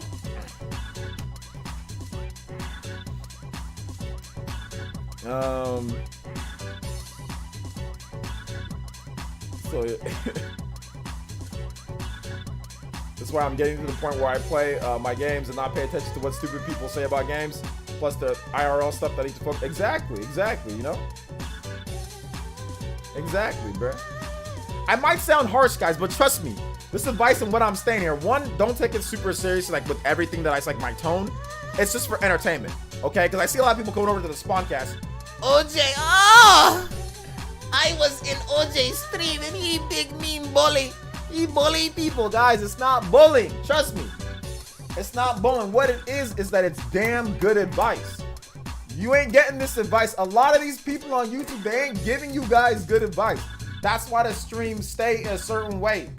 The advice is solid. Trust me. Trust me on that one. I was eating pizzas and playing video games. Look at me 2 years ago. Let me tell you guys something, bruh. When I was doing all this stuff, I showed you guys before. I'll show you guys that weren't here last time for it. When I was eating pizza and playing video games and not paying attention, I'm gonna tell you guys what I look like. I'm gonna show you guys again. You gotta focus on other things, guys. It can't just be all about video games and eating. I hate sports. I don't like that thought process. I don't like it. You should want to get good at something. You should want to exercise. You should want to get better. Back when I wasn't exercising and I was eating and just playing video games all day, you know what? Actually, I can't find the damn picture. It's too buried in my whatever. But my brother's coming this holiday. My brother's coming tomorrow, so I'm gonna have him. We can finally film my weight loss video that I was doing, like where I show you guys my routine and my exercise and my before and after. I can't find the freaking picture, but yeah, whatever. I look like Cleveland Brown. Let me show y'all the picture. I definitely look like Cleveland Brown. So just, for those who don't know who that is, it was pretty much the same thing. Not the Cleveland Browns, Cleveland Brown. Cleveland Brown.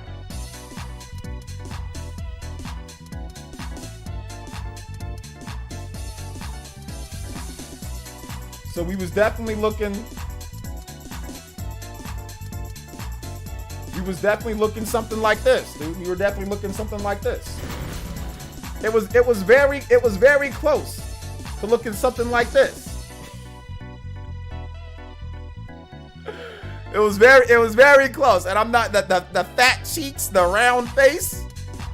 It was definitely looking something like this, Fat Albert, yeah, I wasn't as fat as Fat Albert, but it was close. Fat Albert in the junkyard.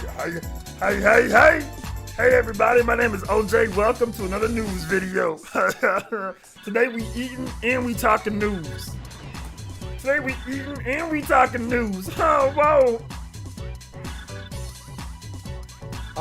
Tom Skylark, thank you for the subscription, man. I appreciate that. Doc Lewis? Oh my gosh. Go on, OJ. You start with the Dudley transformation. Start with training your beard. The epic mustache Dudley has, bro. I don't know. I can't do it, bro. You think gaming is the only thing those people have? Yeah, I mean, let me make sure that I'm clear with this, guys. There's nothing wrong with playing games for a long, like if you want to play games for 5 or 6 hours, that's cool. You want to play games for 10 hours, you want to binge, you want to play games, that's cool. I've done it. But you know what I do no matter what? You know what I do? I always get my workout in. Remember, if you can't run for an hour non-stop, at least 10 minutes a mile paced, if you have no physical ailments, like let's say your back isn't all jacked up, your knees aren't all jacked up, or whatever the case is, right? If you can't run for 1 hour, at least at a pace of 10 minutes a mile, okay? At least at that pace, 10 minutes a mile, 10 to 12 minutes a mile, for 1 hour straight without stopping, you're out of shape and you shouldn't be playing video games as much as you're playing. That is the litmus test. That's the litmus test. You need to be able to run for at least 1 hour nonstop. If you have no physical ailments, you don't have like asthma or anything like that, right? Anything that can jack you up, right? So I'm not talking like ankles all jacked. I'm talking about people that are perfectly fine, but you're just out of shape, right? You just don't work out. If you can't run for 1 hour, at least with a 10-minute pace per mile, 10 to 12 minutes, without stopping, you're out of shape and you need to cut down the time that you play video games and go exercise more and run more and get in shape. That's what it was for me. That was my test. That's what made me say, I'm out of shape. I need to stop playing video games so much. I'm gonna die when I'm 67 because I'm gonna be too fat. My heart's gonna be in bad shape. I'm gonna put too much pressure on my knees. I'm gonna be walking with the cane. That's what I told myself because I tried to run for an hour and you know how I can only run for 15 minutes before I got tired, like literally out of breath, like breathing heavy, okay, in 2018. 15 minutes, that's it. That's how you know, guys. So if you can't do that, and you're fine, and you're young, you need to reevaluate how much you're playing video games in your time and where you're spending your time and what you're doing. You need to cut that time down from 5 hours a day to 2 hours a day, or from 2 hours a day to 1 hour a day, and spend that extra 45 minutes to an hour exercising. And trust me, if you exercise before you play video games, you'll have big brain plays. Because when you exercise, it stimulates your brain to where you can think faster, clearer, and better. So if you're playing competitive games, it's factual that if you exercise and you're healthy, you're gonna have faster hand-eye coordination. You're gonna have faster reaction time if you're playing your fighting games or your Smash or whatever the case is. You know, you're gonna be a bit better on top of your game. So it's gonna help you out with your video games too. You know, how did I win that Nintendo Pentathlon? How did I win it? How did I win it? How did I win it? Telling you guys right there. See what I'm saying? Oh my gosh. You was close to looking like Cleveland Brown? Yes, I did. You got any tips to reduce stress on ankles when running? Currently the issue every time. Stress on it. You're really skinny, Dark Synchron. So how much? You're not really putting much pressure or stress on your ankles. You're what you said, 5'9", 140. So I mean, where's the pressure or where's the weight coming from the ankles? Like I don't get where is that coming from. But I would say the best thing to do is get good running shoes. If your running shoes are trash, then you need to get good running shoes. Buy some good Nikes. You know, don't run in trash running shoes. And I also say ankle braces. You can go to Walmart, get the Ace ankle braces, and slip those on, and it's into some good Nike running shoes, some good comfort running shoes, and then you should be fine. That should help out with the ankle problems.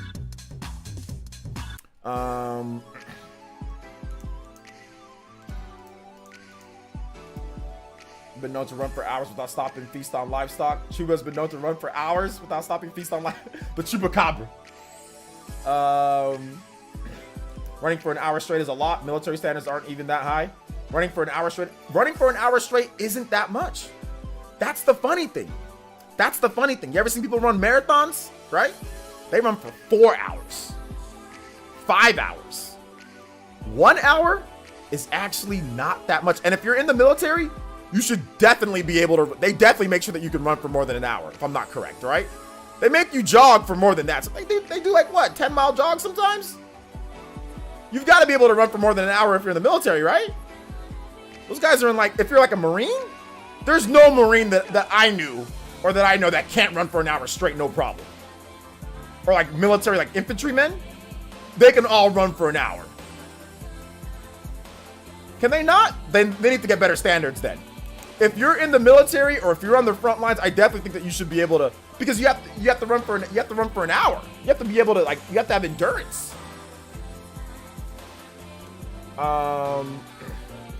Military makes you run longer than 1 hour, what my brothers told me. Yeah. If you're in the military and you can't run for, I mean, like, I'm pretty sure they make sure that you can run for more than an hour. I mean, if they're not, then there's some trouble there, because you've got to have crazy endurance to be, you know, to be like an infantryman. Like you've got, and they're all in shape, great shape, you know. Okay, Troy Perry. Okay, you were in the Australian military. Okay, so what was your standards in the Australian military, Troy Perry? What do they make you guys do? The standard fitness test is a mile and a half. Well in the Navy, a mile and a half? That's it? No, they definitely make you guys run longer. I mean, if that's true, then that's fine. But people are saying that that's different. Some other people are saying that that's different. So I'm not sure what's going on here. A mile and a half, that can take you 10 minutes for a mile and a half? I mean, I can run a mile in 5 minutes something, and I'm not in the military. So I can run a mile in like 5 minutes and like 50, 60 seconds. 6 minutes like would be like my slowest. Like 6 minutes would be like, if I'm on like my worst day, I can run like in 6 something. So a mile and a half, that would be like, what? 9 minutes for a mile and a half?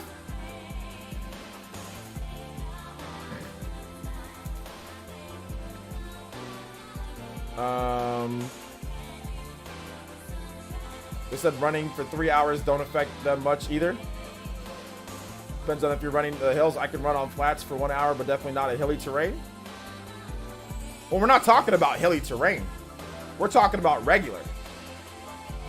But I'm almost, here's what I would say, guys. You should be able to run for 1 hour straight.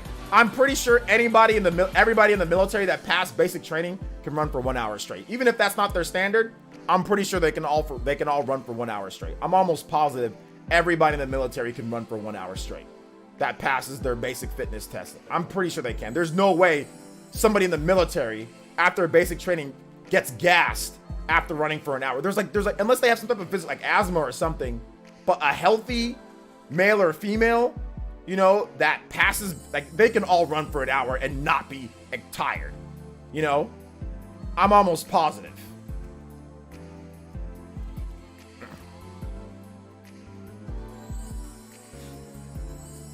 Almost positive.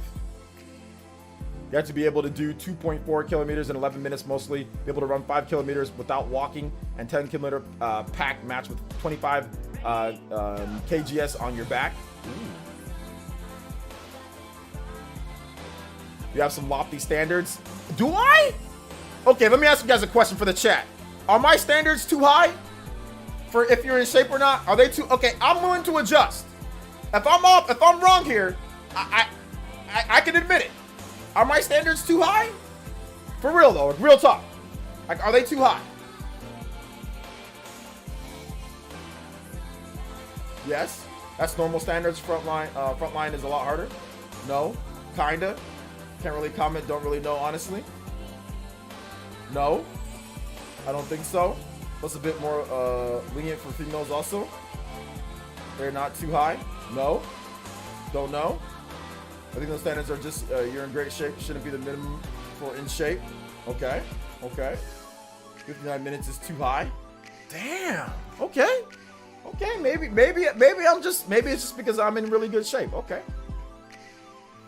I just feel like you should be able to run for an hour. Like, what if your life was in danger and somebody was chasing you at a certain pace and you had to be able to keep your distance for a long time, you know?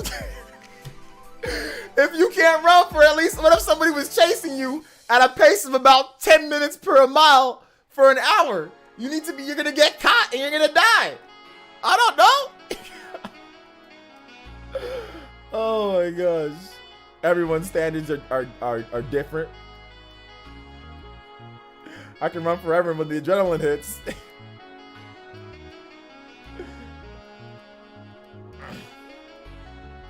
Hey, what's up, Race King? How you doing? I can run 3 miles and call it a day, an hour straight. That's a lot. Dang. All right, maybe my standards are too high. All right, so what's you guys' standards? Yeah, I got a PS5. Okay, what's you guys' standards? Oh, by the way, guys, speaking of PS5, I've got a dope preview of Immortals: Phoenix Rising, on coming up Friday.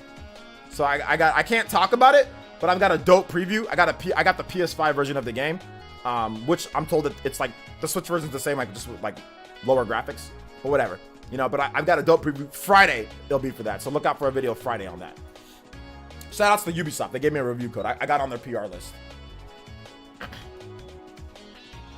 So yeah, I'm playing that. I got a PS5 copy. I'll be capturing a bunch of footage tonight and tomorrow.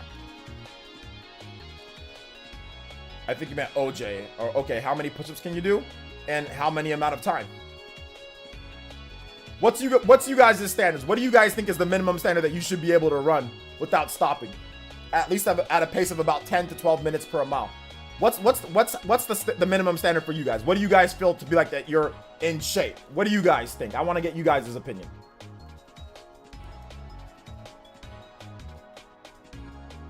Bodybuilders? Yeah, but they're cardiovascular. Bodybuilders are different because they're building for a certain thing. They're not in cardiovascular shape. They're in muscle shape. So there's stuff that bodybuilders have problems with, right? Their heart health maybe isn't necessarily the best because they're building for one certain thing. So cardiovascular wise, they're not in shape. Muscle wise, they are, right? But their heart, if is not, because they don't be doing cardio like that, you know? So there is differences. There's definitely body health, like how your body is, muscle health and all that. But then there's also heart health, because your heart is a muscle. There's cardiovascular health and cardiovascular endurance and strength. And a lot of them can't run for very long. And their cardiovascular stuff isn't as good. You know, so there is a difference between the two. Plus we include terrain, like you can run for an hour through beach and sand, up and down hills. I can run for an hour up and down hills, yeah. I'll be more tired than running for an hour flat, but I can definitely keep moving up and down hills or on a beach or whatever for an hour, yeah. I would need different types of shoes. Like if I was on a beach, certain type of shoes, maybe some like cleats, maybe, you know?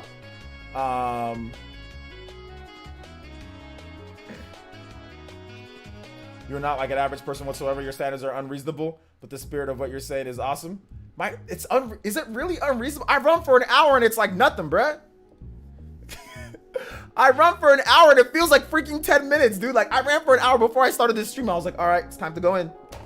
Like, I don't think I'm that crazy though. Maybe I am. My standards are too high. All right, I'm being too hard on you guys. My bad. 30 to 40 minutes? Okay.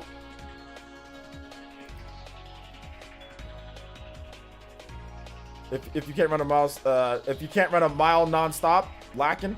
Okay, but a mile is easy to run non-stop, because a mile, if you run a pace at like, let's say 10 minutes per a mile, you can't run for 10 minutes non-stop. Like a mile, like that's easy though. That's easy clap, you know?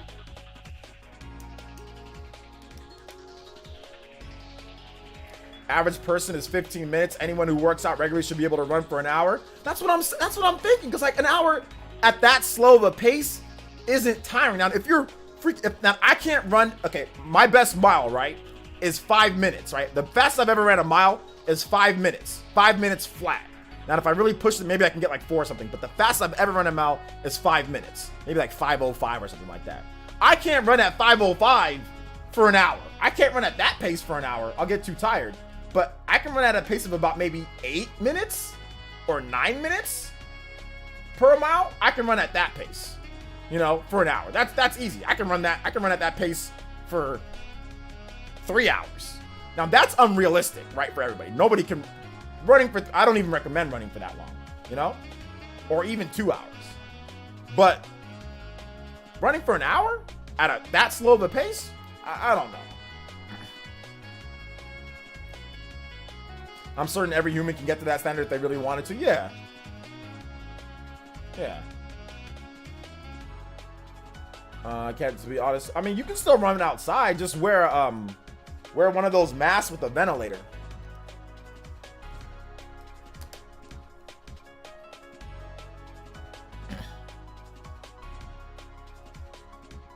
I go at a pace of about 8 to 9 minutes per mile in my backyard. I don't really run too fast because my backyard, it's weird shaped, so I don't want to, like, you know, get out of control and accidentally like have to like maneuver myself to where I'm running too fast, because I don't have enough of a like my backyard isn't as big of as like a track. It's small compared to like a track.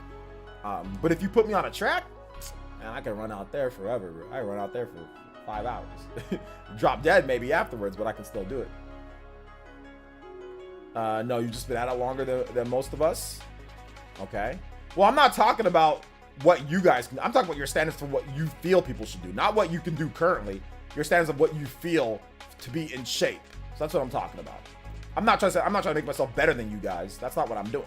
What I'm saying is that, like, what do you feel would be like your standard for, like, okay, how long somebody could run without being like, you know, without stopping, for it to be considered in shape, cardiovascular wise, which is the most important, by the way, guys. Cardiovascular health, heart health. I mean, muscle health is also important too, you know, but cardiovascular health is very, very, very, very, very, very important. Wonder why America has so much heart disease, heart attacks, heart failure. Cardiovascular health, bad. Oh, and food, obviously, diet is important. I guess running that 10 minutes pace isn't too demanding. It's not very demanding. No, it's not. Jogging, running. I'm saying I'm basically the same thing. Not like sprinting. I consider running and jogging the same thing. Like, I just say that they're the same thing. But I consider, like, I don't consider running sprinting. I think sprinting is separate from running. I know it's just not factual, but I'm just saying jogging and running are the same thing. Like when you go for a run, right? People say, oh, I'm going to go for a run. You know, I don't consider that like, oh, I'm going for a sprint, you know? But sprinting's a completely different thing. I mean, I don't sprint anymore because there's no need for me to sprint, you know? Sprinting's good. I mean, obviously it can help, you know, fast twitch fiber muscles in your calves. I mean, it can help define your legs, but I mean, I don't ever even sprint anymore. Although I'm very fast, but I don't sprint anymore. But although my brother's coming, so maybe I'll go to the park and like he can film me sprinting, you know, but I'll sprint. Maybe I'll sprint in that video because I'm actually pretty quick. But I'll sprint. Maybe I'll sprint there. But I haven't sprinted in months. It's been a while since I've actually legitimately hit top speed sprinting. I mean, it's been a long time, dude. It's been a long. I forgot how to run, dude. I gotta freaking practice my form again when I sprint. It's been a long time since I've ever sprinted full speed, dude. Sometimes, I mean, like, the thing is, like, I have so many, like, my muscles, like, the way that I run, dude, like, last time that I sprinted, I pulled my hamstring. I did a slight pull of my hamstring because sometimes, like, I try to move my body faster than it can actually move, and, like, I stress too much, and boom, something happens. Like, and that happened to me when I was trying out for the old UFL football league. The second year for tryouts, I freaking pulled my hamstring when I was training at the park because I'm trying to sit there and practice my 40, and I was just going too intense with my sprinting, and I pulled my hamstring, dude. It freaking sucked.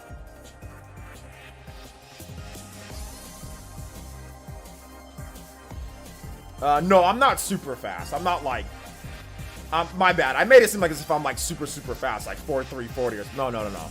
I'm not like that fast. I'm just like normal fast. Like, most people aren't faster than me, but a lot of people are faster than me. Like, if you're talking about like top athletes, like football players, yeah, they'll probably all beat me. Like running backs, most of them will probably beat me in a sprint. But I mean, like, I'm not slow. You know, like, you're probably not gonna catch me. Most of you guys, or any of you guys, you know. What's my goal for what? What's up, Mac Mega?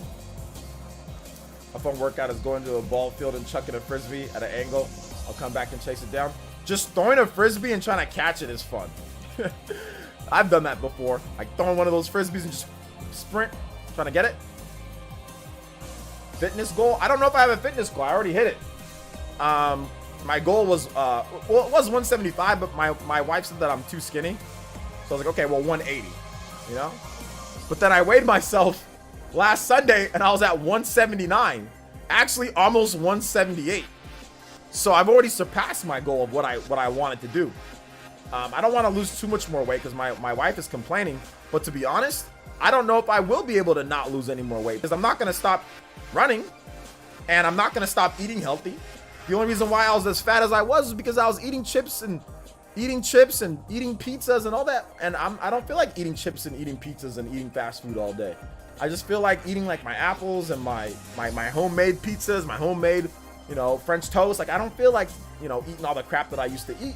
So I'll probably drop more weight. Not because I want to, it's just because I don't feel like eating unhealthy anymore, you know? And like not eating hard candy. That's the only reason why I got fat in the first place. Like, I got super fat in the first place because I was eating Mike and Ike's, Skittles, pizza. When I stopped, and chips. I stopped eating chips for the past 2-3 weeks. I dropped 6 pounds. The past 2 weeks. Same diet. All I did was stop eating freaking 1 bag or 2 bags. 2 bags of chips the past 3 weeks, and I freaking dropped 6 pounds. And I worked out less. I ran less than I was running before. So I cut my workouts in terms of how much I ran, and all I did was stop eating chips. I dropped 6 pounds. I was 180. What was I? I was 184. 185. Yeah, 184. 183, 184. Then to 170, 178, 179. So 4 or 5 pounds. My bad. 4 or 5 pounds. You could work out less, like only 3 to 4 times a week to maintain your weight? Nah. Nah. If I lose the weight, I lose the weight. Oh well. Sometimes you gotta override what the wife says, dude. I can lie to her. I'll be like, yo, yeah, I weigh 178. Don't worry. I actually weigh like 174, 171. How tall am I? I'm about 5'9". Yeah, you shouldn't drink soda at all. Yeah. Shouldn't drink soda. Soda's too many calories, too much sugar. You get a belly. When you drink soda, you get a belly. all that sugar goes to your belly for most of us. You ever seen those guys, like when you go to the store, like they stand up? You ever see those guys when they go to the store and like they've got no butt, they've got no thighs, but their belly is like this. But they've got no butt, no thighs, but they got a big old huge belly. Guys like that, they be drinking too much soda, eating too much, because they're not naturally fat. They're not naturally big. All that sugar and carbs and all that stuff that they eat goes straight to their belly. That's what happens when you drink too much soda or drink too much sugar. Too much sugar goes right to your belly, because they weren't like that before, but they're just eating too much sugar. Too much sugar, too much carbs. Goes straight to your belly.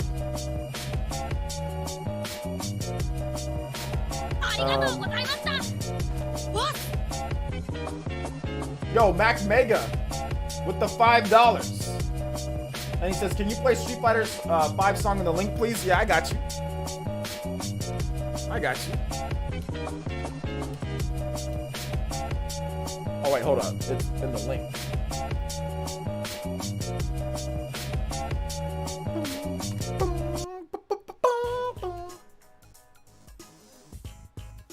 It's Steam.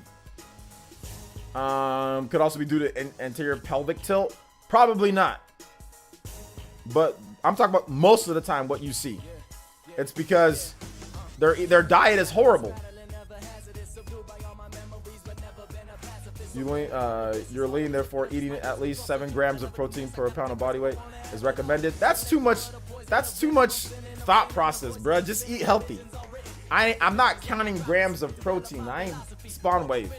I ain't counting my grams of protein and all this stuff and that. I just, yo, is it lean? Is it grilled? All right, cool. 2 pieces. How many calories? All right, cool. All right, what am I gonna eat here? Okay, there's this. There's like, count my calories. Okay, I've had about 1,000. Like, I'm not all sitting here counting grams of protein and that stuff's corny. It takes too much time, bro.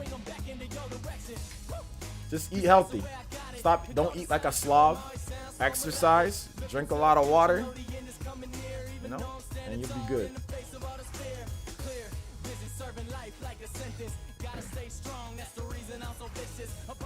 When I used to be obese 4 to 5 years ago, I remember I'd eat 4 McChickens from McDonald's.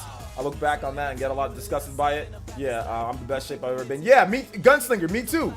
Me too. You know, that's what I would eat.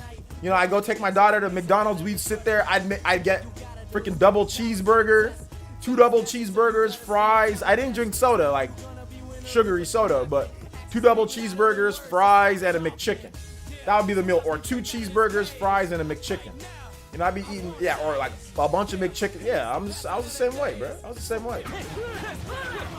Or too many pizzas. That was my problem. Just pizza, dude.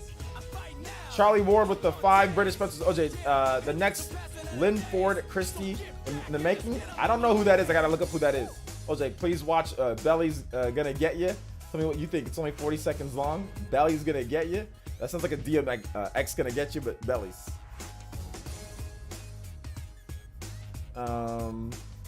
But plus you run for 3 hours, your body needs to replenish. Just saying.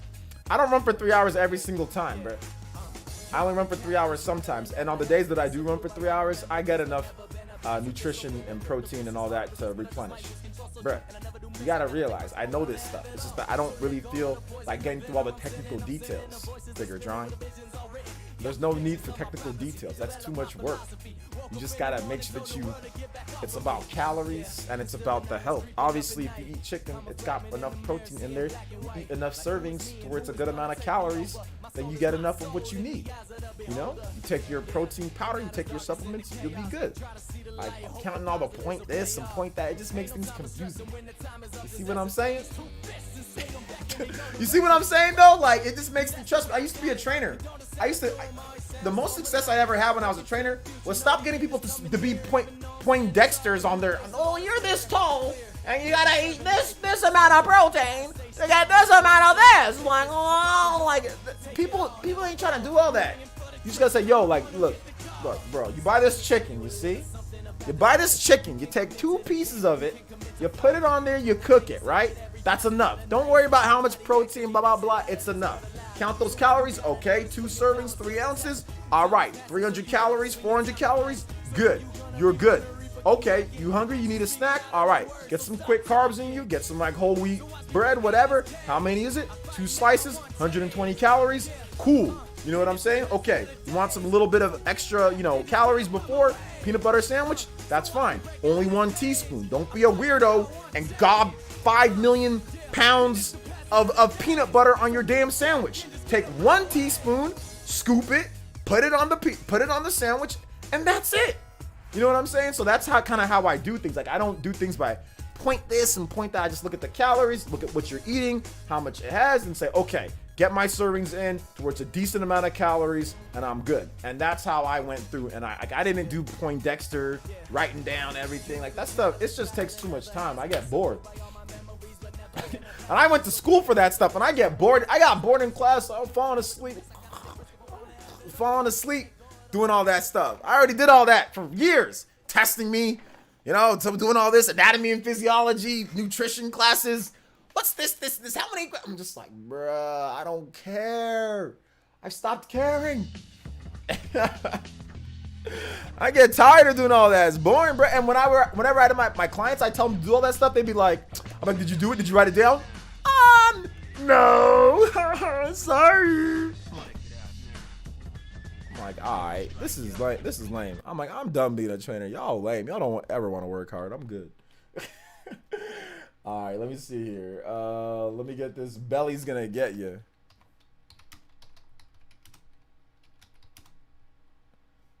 Belly's gonna get you.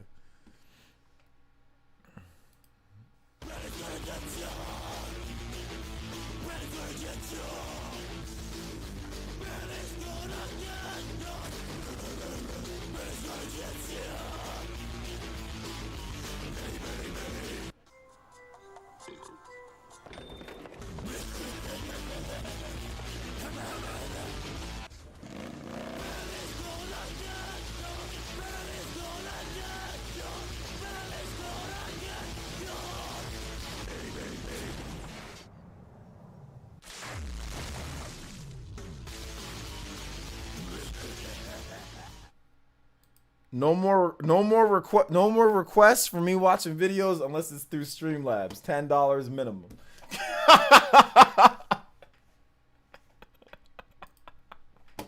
Streamlabs, $10 minimum for any reaction to any type of video out there. All right. Hey, thanks for the 5 British pounds. I appreciate it though.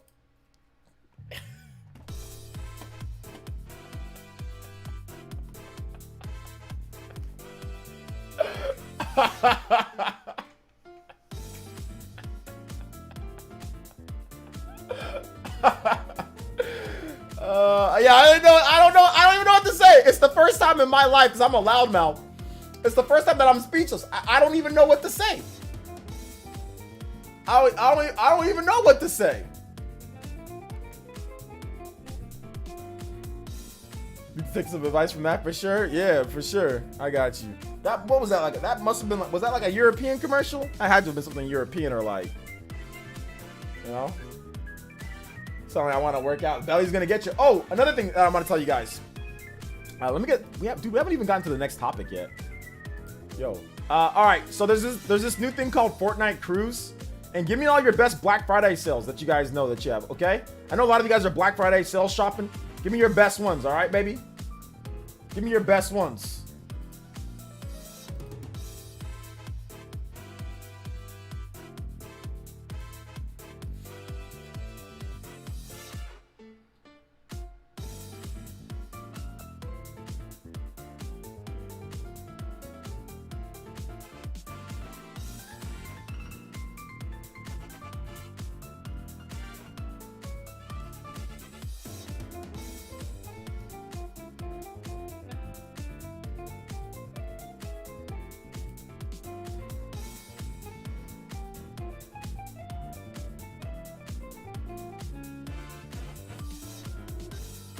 Persona 5 Royal just popped in. What do I need to do? Give me your best Black Friday sales deals that you guys know about. We're gonna brainstorm the best Black Friday sales deals. All right, guys. Also, let me look up this Fortnite cruise. I'm trying to find this stupid Fortnite cruise stuff. It's like a new paid service for Fortnite. So, hold up. There we go. So, let's see here. So, beginning December 12th, Arrival of Chapter 2, Season 5 Epic is launching new Fortnite crew, the ultimate subscription offer to get can't miss Fortnite content. Join the Fortnite crew members, everything below for only $11.99 per month. Get the battle pass for the full season. As a member of the Fortnite crew, you'll have access to current season's battle pass, 1,000 V-Bucks each month. Fortnite crew members will receive 1,000 V-Bucks every month. Spend it on your favorite item shop content. That does nothing for you in game. Get a new monthly crew pack, an exclusive Fortnite crew pack, always and an always new outfit bundle that only Fortnite crew members can get. When Fortnite crew launches on December 2nd, subscription members of the crew will be first to get all new exclusive Galaxia outfit and style, plus the cosmic. Man, this stuff is whack, dude. I'm done reading this crap. Y'all can check it out yourselves. I don't give a damn. If you want to be part of the Fortnite crew, go be a part of it. I can't even sit here and act like I care about this stuff. This is stupid as hell. All right. So if you want Fortnite crew, check it out.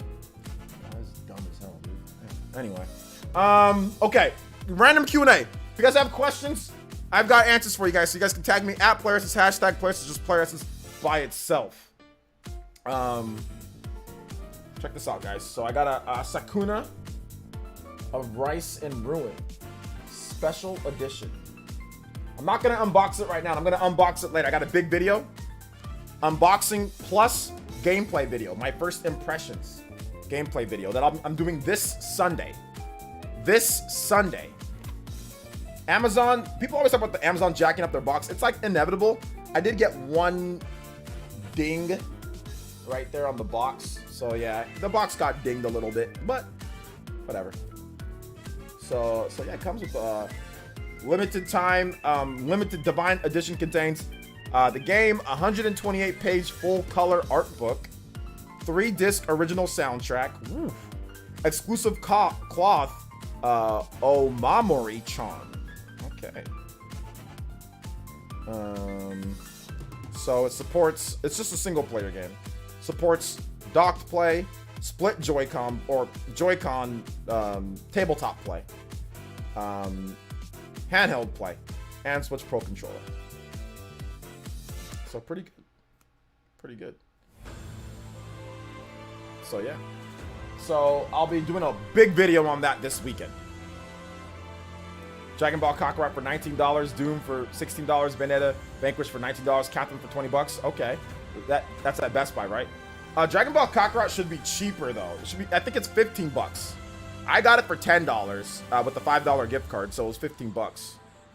So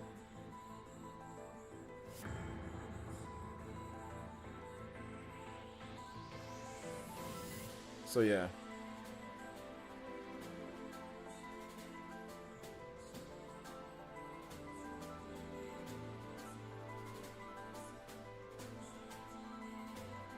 Trying to look to see if there's any other deals here that you guys can. Best Buy never lets down. Mine came in neat condition. Yeah, I know. I should have. You know what I'm thinking? I'm thinking about ordering maybe another one and just returning this one after my video. Oh my gosh. Yeah, $15. You are right. Okay, cool. Is Star Grenades worth the money? I made a video on it. So, is it worth $37.50? No, wait for it. Wait for a sale. Wait, it's worth them. It's worth for a sale. Don't indie games like y'all shouldn't be buying an indie game. You don't gotta be buying indie games day one like that. Like just buy it whenever. But I mean, you like WWE Battlegrounds, you know. So I mean, like I don't know what your value of money is different from other people's value of money. You know what I'm saying? So Troy Perry. So I mean, like. But nah, $37 for that game? No, like I wouldn't spend $37 on it. Zoob says, I'm debating what I want to play between Verdant Wind and Crimson Flower. Xenoblade Definitive Edition or Rune Factory. Play Xenoblade Definitive Edition. It's the best game out of all those, I think. I beat Sakura on the 19th. I can give you tips if you would like. I would not like tips. No, I would like to play the game and enjoy it myself. If you don't mind. No offense to your, I bet your tips are great, but I mean, I don't like getting people telling me, hey, you should do this. Like, I want to play I want to enjoy it myself. You know, I don't want to, you know, get people like, just like nobody probably gave you tips, right? You just played the game yourself and enjoyed it, right? So, no, I'm okay on the tips though. But you can check out my videos, and you can definitely put some of like your tips for like maybe if other people are watching or whatever. You can definitely do that there. But no, I'm okay on the tips though. Thank you though. No problem. SHF335. Pack rat at $15 is so good. Yeah, it's pretty good at 15.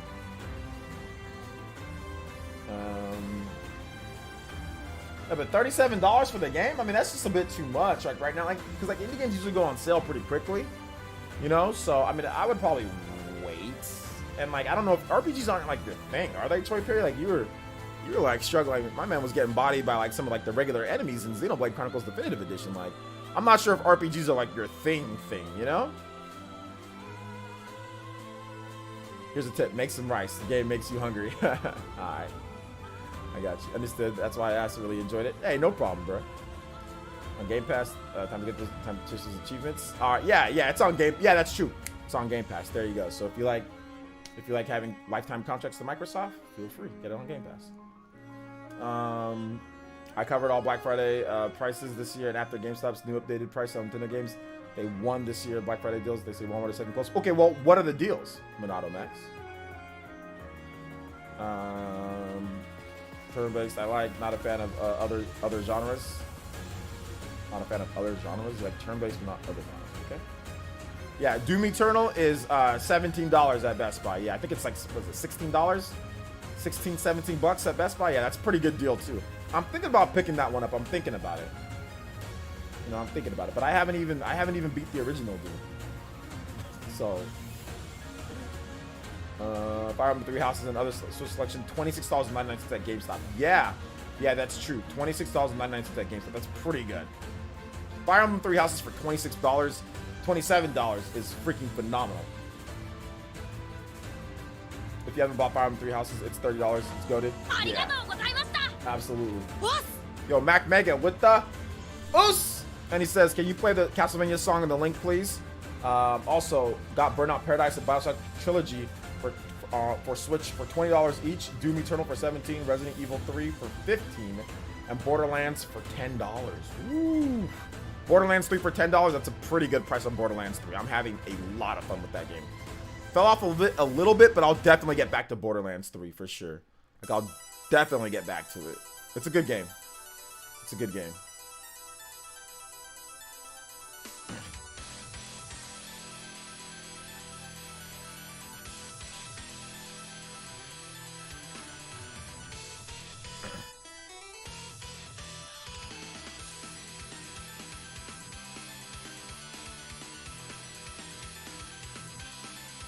Fire Emblem 3 Houses of Mario Tennis Splatoon 2 Link's Awakening, $26 at GameStop.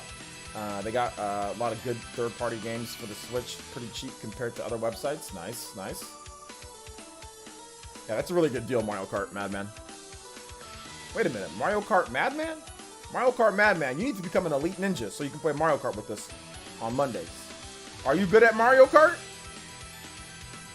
I got Gears 5 for $5 and Doom Eternal for $20 from Best Buy. Yeah, I saw Gears 5 for $5. That's pretty good. I think I got a review copy for Gears 5, but I don't remember where I was too lazy to even put in the codes to redeem it. So maybe one of these days I'll redeem it.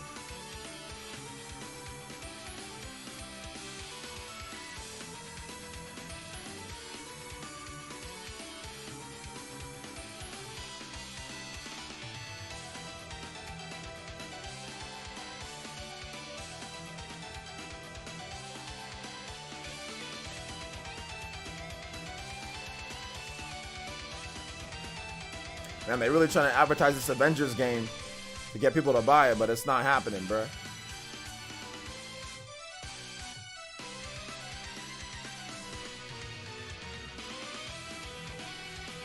It's not happening. Batista and New Day are in Gears 5 now. Cool. Probably my favorite RPGs on Switch, Fire Emblem 3 Houses, Octopath Trails of Cold Steel. Fell off the Xeno 2 because it's a beautiful game. Wasn't feeling the trials after 5 hours though. Okay.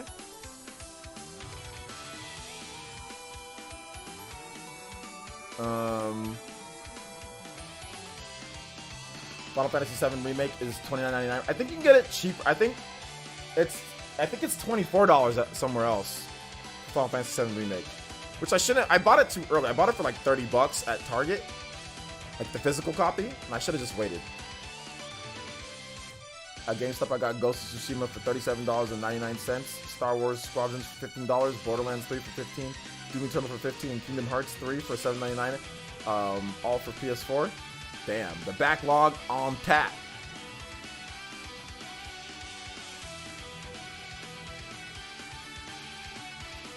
No, Mars is just curious. Didn't V-Sips bet how much Age of Calamity was going to sell? I forget. What was his bet? He made it to where it has to sell like 10 million like the first quarter for him to do anything crazy, because he knew that he could be wrong, or that he was probably wrong. So he made a very lengthy, lofty goal. It's like, you know, it's like Splatoon didn't even do freaking 10 million in like a quarter, you know. So like he said something that we all knew that it wasn't gonna hit, you know. We all knew it wasn't gonna hit freaking 10 million in the first quarter. That's too much, you know. So he said something stupid like that.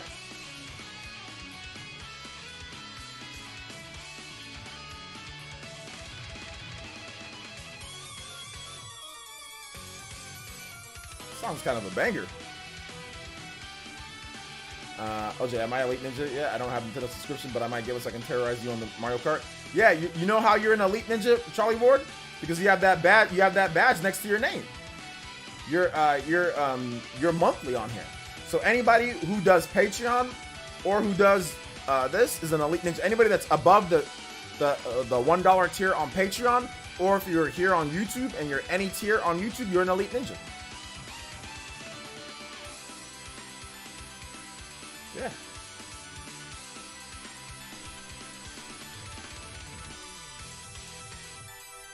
That must have been an accident. Like Frank deleted that comment, Minato Mario. Did you get Avenger free because your partnership with Square Enix? No, I didn't even ask for it. I could have got it, but I didn't even ask for it.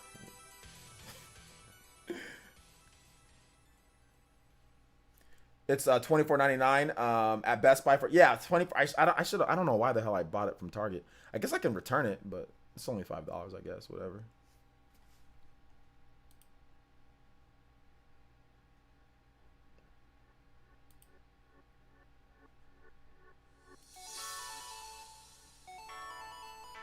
I'm not round table member, not elite yet. I'm a round table member, not elite yet. Well, you were because of how much you were doing. But it's all good. You're the mod, so it's all good. You keep your status, bro. Got the Kingdom Hearts all-in-one collection for $20 and Horizon Zero Dawn complete for $10 at Best Buy yesterday when I picked up Age of Calamity. Okay, that's pretty good. Outside of the Kingdom Hearts all-in-one. No, I'm joking, bro. Have fun. Have fun.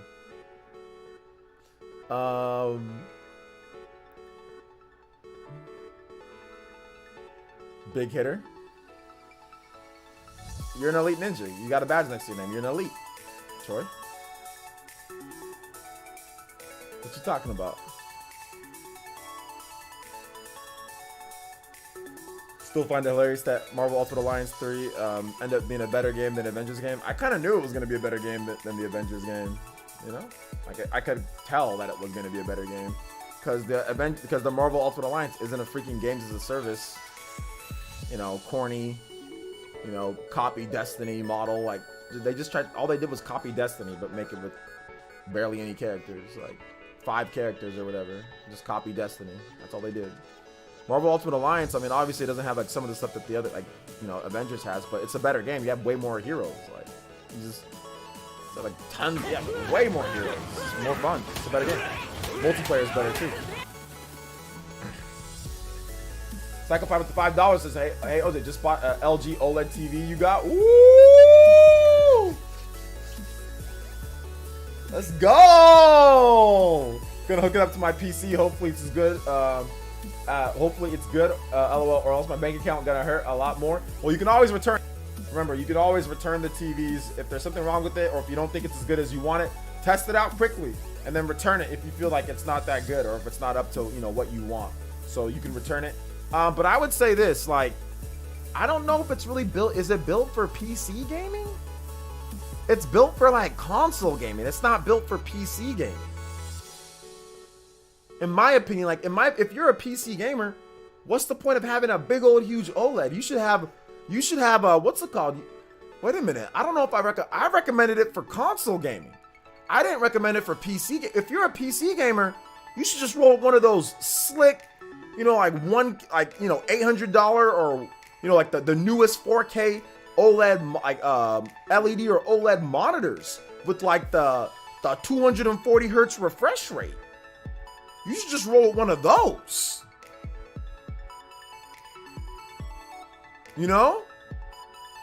Because that's better for PC gaming.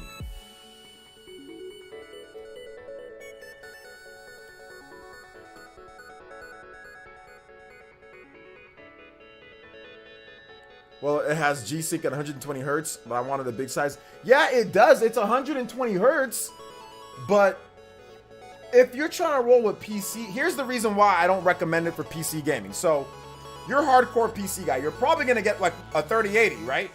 What are you rolling with? So, you might get frame rates above 120 frames per second, right? On PC, with like the dopest tier PC. Like, you're a hardcore PC guy. So you're not even going to be able to see those frame rates with that TV. You need 240 or 144. This monitor that I got here is 144. And my PC, obviously, none of my games are going to run 140 frames per second. But you want, as a PC gamer, you should have take that. You should have talked to me first, Psychopie. I would have recommended a really dope LG monitor. The newest LG monitors, they're like $1,000, so still cheaper than a CX. They're like $1,000, and it'll get you 4K, fast response time, 240 hertz or 144 hertz. If you want to go down to, let's say, 1440p monitor, 1440p, newest, all the different stuff, all the different HDR, all the bells and whistles, 240 hertz. And 32 inches or 37 inches, up to 37, which is plenty big enough for PC gaming. For PC gaming, you don't need a big old 50, 40 something inch TV. You don't need that for PC gaming. You need this is a 20. I got a 27 on this LG, and it seems massive because like for PC, you're like right here. You're like, you know what I'm saying? Like you're up close for PC gaming because your PC's right here. You need your mouse. Your mouse is right there. For console gaming, like your back. So you need a bigger TV. But for PC, like I don't want anything bigger than 27 inches. For a PC, for my PC setup. Even like when I get my new PC, I don't want a huge screen because I'm right here. I don't need a big old huge screen. For me, the max is 20. I had a 32 inch and it was the 32 inches is just, I just don't like how big the dynamics are when I look at it. So I went with the 27 inch. But yeah, 32 would probably be the tops for me, Okay, sometimes I like couch gaming with my friends too. Okay. So if you're bringing friends over and all that, then okay, I got you. But can you do multiplayer on PC can you do that? Are you going to buy a PS5 or Xbox Series? Now, if you're going to buy a PS5 or Xbox Series X one of these days, then okay. Then I think that, okay, just keep it. Don't trade it in. But if you like to do couch gaming with your friends and all that, then that's fine. I mean, it's going to make your Switch look a little bit better, but I can't really tell the difference on Switch.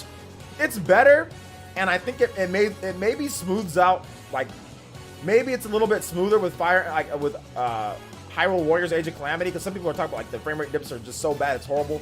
I mean, I think my TV handles it a little bit better than their TVs, based on how good the TV is, but it's not anything crazy from what you'd expect on, like, any other TV, but where you see the difference is, like, PS5 and Xbox Series X, that's where you see huge difference with OLED, huge with this OLED, like, because it supports all that. It supports everything, the 4K, the HDR, the enhanced HDR, like the best quality HD, it supports all that stuff, Whereas Switch doesn't support all that crap, Like Switch doesn't, none of the games support all the stuff that you want for that TV. So you're gonna see the biggest difference in like PS5 and Xbox Series X. Those are the two big things that you're gonna see, I'm gonna buy that TV too, but the controller's dope though. The controller, it's like a freaking Wii remote. I mean, it's kind of ugly, but the controller is dope, dude. It's a Wii remote. It's so much faster to click. Oh my God, yo, the controller is sick though. The functionality with the TV is sick. It's a damn Wii remote pointer built into it. For real, I'm not joking. It really is a Wii remote pointer built into it. It's so good. I love it, and you can calibrate it. It's smooth. I like it. Although I'm running AAA games on 4K, so I'm not sure if I'll go above 120 hertz. I have a 3080. Yeah, okay. Okay, so you're running AAA games at, yeah, if you're at 4K, you're probably gonna max like what, 70 frames, maybe 50, 70 frames. So yeah, okay. So for everything that you want, the TV's fine. Okay, my bad, Psycho Pie. My bad. Yeah, you're good. You're good. And then when you get a PS5 or Xbox Series X, you'll be already ready for it. So, okay. But like, how do you play with the mouse and keyboard? Do you really sit up that close to your, or do you have an extension for your mouse? Like, is it like wireless? Like, how do you play your mouse and keyboard games? Because like, there's no way that you're sitting that close to the TV when you're playing your games on mouse and keyboard, right? There's no way.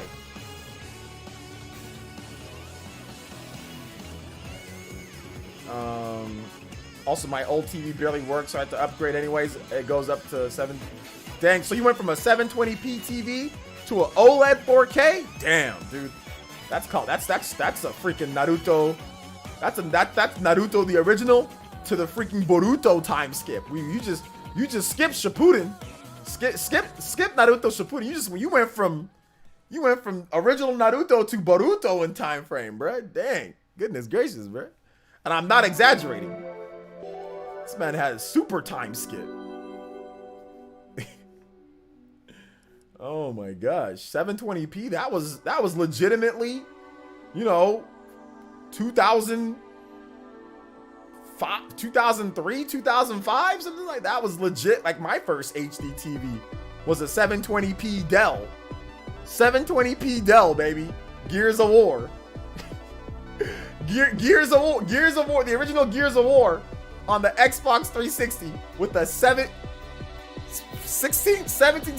inch Dell HD TV.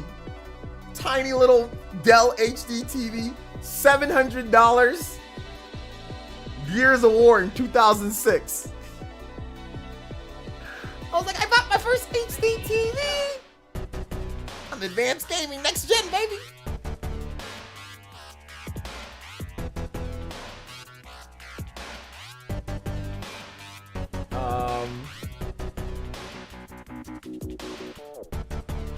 Thank you for the 5 though, Psycho Pie. Did you take advantage of any Black Friday deals yet? Says Mac Mega. Yeah. I purchased Dragon Ball Kakarot so far. Dragon Ball Kakarot. That's my first purchase, but I'll make some more.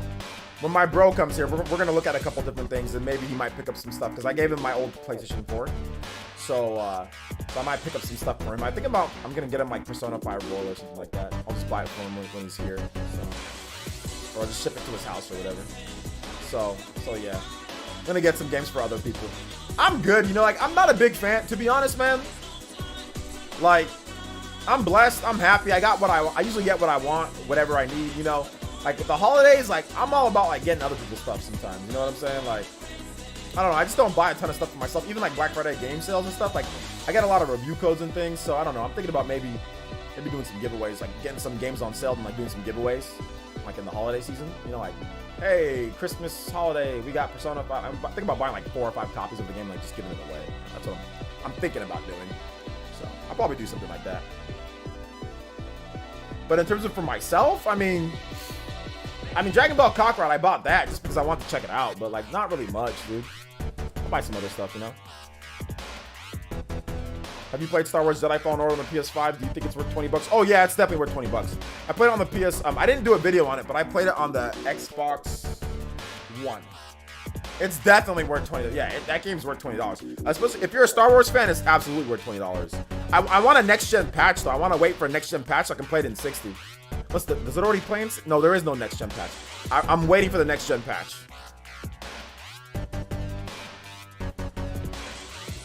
So yeah. We'll hope for this next gen patch.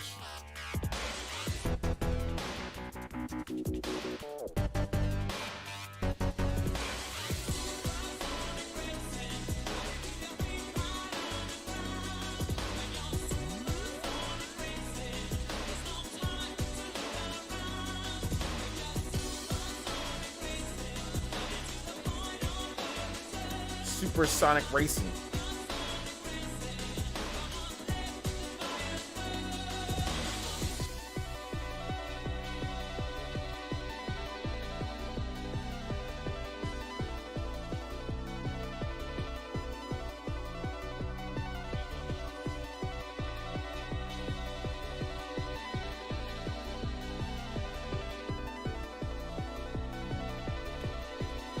Would you give me a PS5?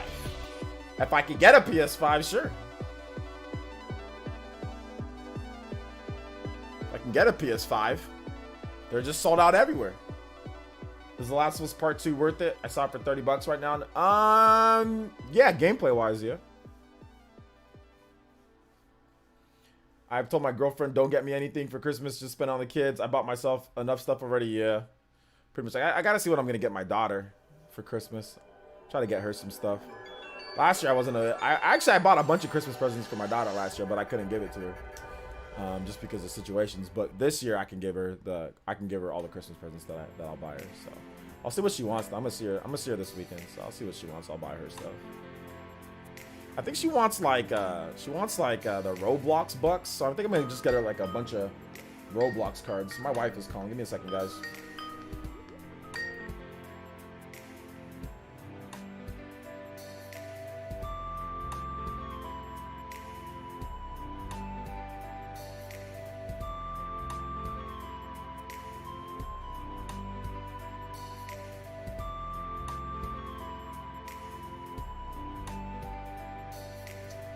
Hey everyone, my wife is on the phone. She sounds tired because it's really late where she's at.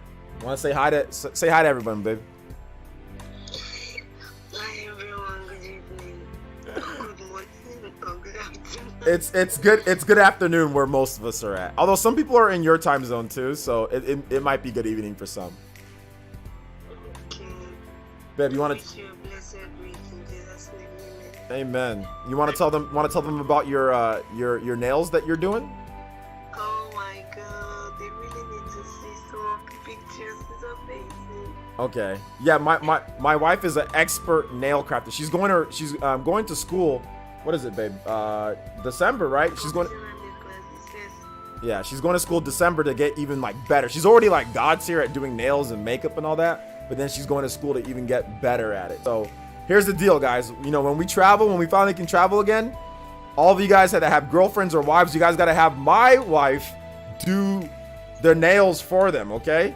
So whenever we go to conventions and when we meet up, bring your wives, bring your girlfriends, you know, bring your daughters and all that, and let my wife do the nails for them and all that. All right, guys? All right. They're all saying hi, Mrs. Essence. Hi, Mrs. Essence. They're all saying hi to you. Hello. That's everyone. All right, babe. I'll call you after I'm done streaming, okay? Okay. All right, love you, babe. Love you. Bye.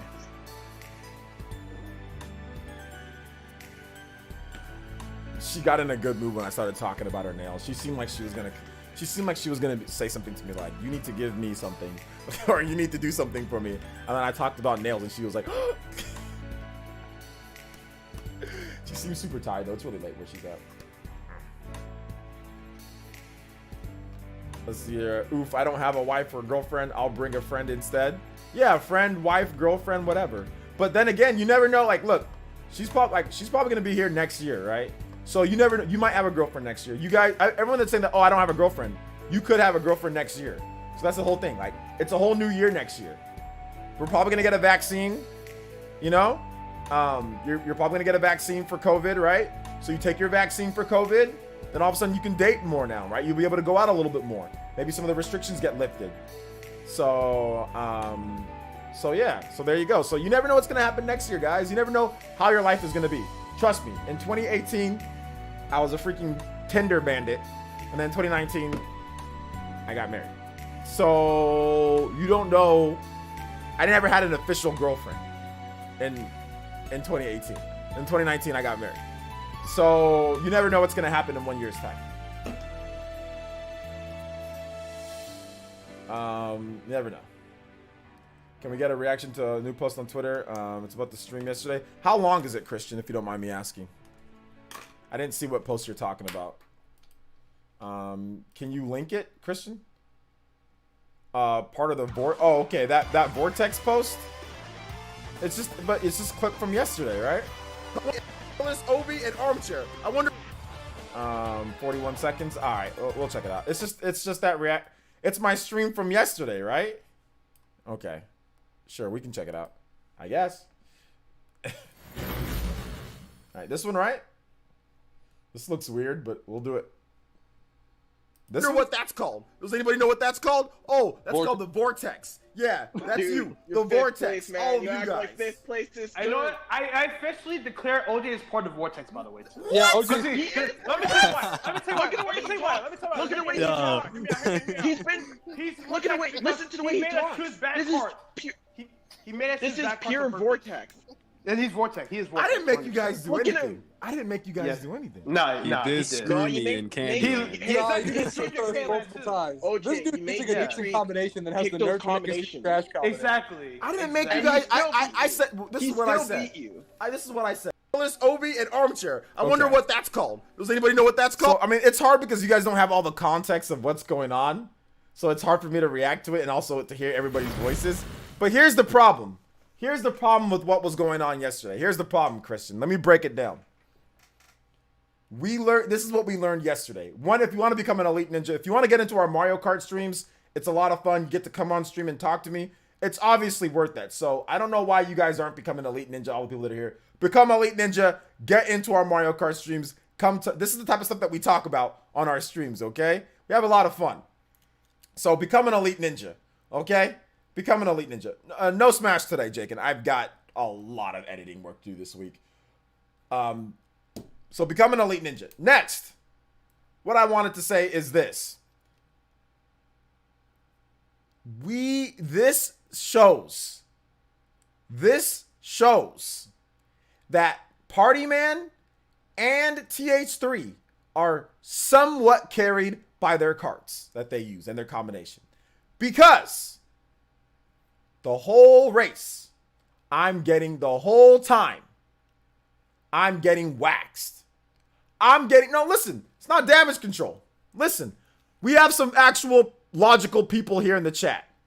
Listen, the whole time that I'm racing, Party Man and TH3 are bodying me. Absolutely bodying me. Like, I'm getting destroyed. I don't even see Party Man on the track. I don't even see TH3 on the track. I don't even see them on the track. They're so far in front. I'm like, man, why are they so far? Dude, we're getting smoked. What are they doing? They're using the best kart combinations, the best possible wheels, best possible everything. I tell them, y'all getting carried a little bit by your karts. That's the reason why y'all beating us so bad. Because we're getting destroyed. Dude, it's not even close. This is facts. This is facts. Okay? This is facts. I'm getting, I don't even, you can go back and watch the VOD. This is all factual. Party Man is good. He's better than me. TH3 is good. He's better than me. I know that they're better than me. But I'm speaking like legit, like no cap here. The minute they changed carts, it was all of a sudden competitive. It was all of a sudden competitive. All of a sudden, I see them. Yeah, I still lost sometimes to TH3, but at least I see his name. At least it's like, oh wow, TH3's actually racing with us. And I did not beat him for the first however many minutes. Didn't even get close to beating TH3. He changes carts, I beat him twice. And in all the other races, I actually see him. I'm close to him with the same nonsense. It's not like I'm racing better. I'm still racing the same that I'm racing. It's pretty obvious what happened yesterday. It's obvious what happened. TH3 partly carried by cart. By the cart that he's using. It's facts. This is not damage control. How is it? Is that okay? Is that not logical? I'm getting destroyed. The whole time. 40 minutes. I'm getting bodied by TH3. I'm not even seeing this man on the track. He switches carts, and all of a sudden, not only am I more competitive with him racing, but I actually beat him twice. And I beat Party Man when he switched to an actual bad cart. Didn't even get close to beating Party Man. Then I beat him. This is facts. This is fact. This is not damage control. This is facts. I saw Psychopie the whole time. Maybe stop hanging out with Armchair and Troy Perry the whole race. Man, you did not see. Man, Psychopie got bodied that whole. Dude didn't even have 100 points. He was getting last. He was getting 9th, 8th. Nah, Psychopie was getting bodied, bruh. What you talking about? Psychopie was getting bodied. He had a couple good races where you saw him, but for the most part, he was getting bodied. This man was getting bodied. Dude, I raced like absolute trash, and I still beat Psychopie by 10 points. So let's not even say, I still beat him by 10 points. So let's not even sit here and talk about this, all right? Let's not talk about that. All right? He didn't have a better day than me. I beat Psychopie. Psychopie had 95 points in that. I had 105 points. So he didn't beat me. He did not beat me. Psychopie's definitely gotten last in a tournament. Yeah, he's definitely gotten last. Wait, hold up. Oh, complete. No, that's because that tournament was fraudulent though, because we didn't race for that long. So that was that, and we didn't have enough racers, dude. We barely had any racers, so that one doesn't count. I've never gotten last in an actual real tournament where we have everybody like we're supposed to have. There was barely anybody in that tournament, bro. I came in 7th with Wario and Trash Cart. You guys are trash, TH3. No, it wasn't. Nah. It wasn't 12 people the whole time for 90 minutes. No, it wasn't. Nah, it wasn't. Nah. Go back and check. Go back and look. TH3. It wasn't. If it was, then I'd say it was. But there's no way that I would ever get last place with 12 people for 90 minutes the whole time. No, that's impossible. That's impossible. That's never happened. And that's no cap. Like I'm not lying. Like TH3's definitely capping here, or he doesn't remember, because I've never raced in a full race 12 people for 90 minutes last place. That's never happened. That's never happened. Never happened. I call cap because you see me in other tournaments and we play rough races with the best combo. Listen, guys, listen. Party Man. Once again, y'all getting really touchy when it comes to the Mario Kart thing. I didn't say you guys that I'm better than you guys. I said TH3 is better than me. I said, you're better than me. What I said is that y'all sometimes get carried by the cart combination to where I'm getting blown out. Not like, okay, yeah, I lost. Like, I'm getting blown the bleep out. Like, I'm getting bodied. So I said, y'all are somewhat carried at times. Y'all still better. Everybody gets somewhat carried. Yeah, I'm somewhat carried by Joker and Smash Brothers. Yeah, okay. That's no big deal. Yeah, if I use freaking Bowser Jr., I'm not going to be as good because I'm somewhat carried. I'm still okay at the game. I'm still solid, but I'm somewhat carried by Joker, right? It's the same thing here. Not that you're not good, not that you're not really good. You're just somewhat carried by the card combinations at times. Plain and simple.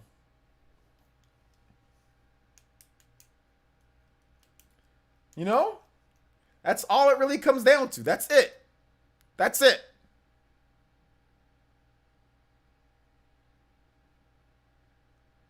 I think Bowser Jr. is super fun in Smash. He is fun, but he's not very good. We need a full tournament with TH3 and Party Man using garbage combos to make that judgment. Well, okay, maybe next time that we have a full combination and those card and let's see how they do. I can guarantee you that it's not going to be anywhere near as pretty. They'll probably still get really good placings, but it's not going to be bodying people like legitimately. Like I said, look, to me there was enough because, like I said before, I couldn't see them. Like one time, I forgot where it was, but like, dude, TH3 and Partyman were like, oh, we finished the race, bro. I was like, I just got to like the third lap, bro. I was like, just got like halfway into the third lap. They were done with the damn race, bro. We getting smoked out here, and that's with blue shells and stuff hitting them. We getting smoked. We getting freaking like, it's not even close. And then when they switch carts, okay, they still doing good. TH3 still up, but we see him. You know what I'm saying? Like we're actually, okay, it's a bit more competitive that way. You know? It's like, think about it this way, guys. Partyman and TH3, they be playing like a 3-on-3 game, right? Let's say you were playing a 3-on-3 pickup game. And TH3, he picks LeBron James, Anthony Davis, and Kevin Durant. Okay. And then you go from picking LeBron James, Anthony Davis, and Kevin Durant.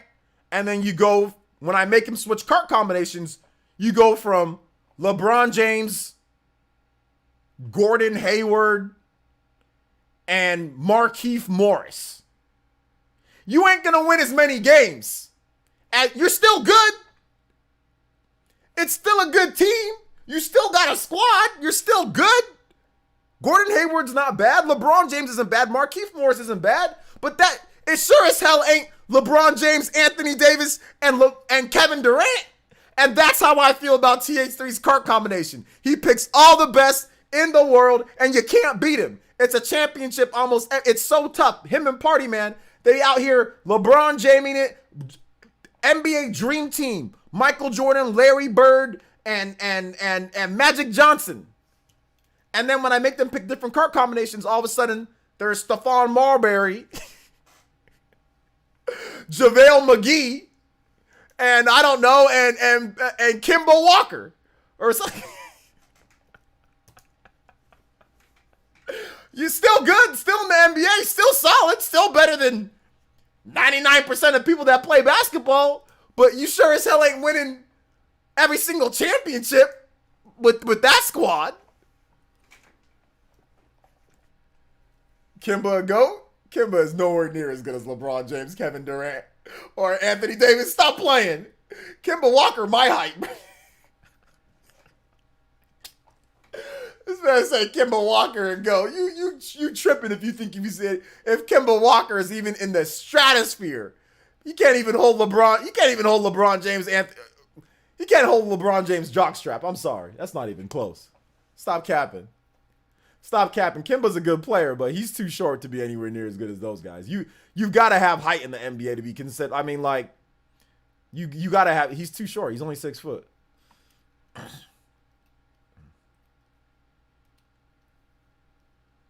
There's no use. Got to wait for the next Monday talking to PlayerEssence. It's like talking to a brick wall.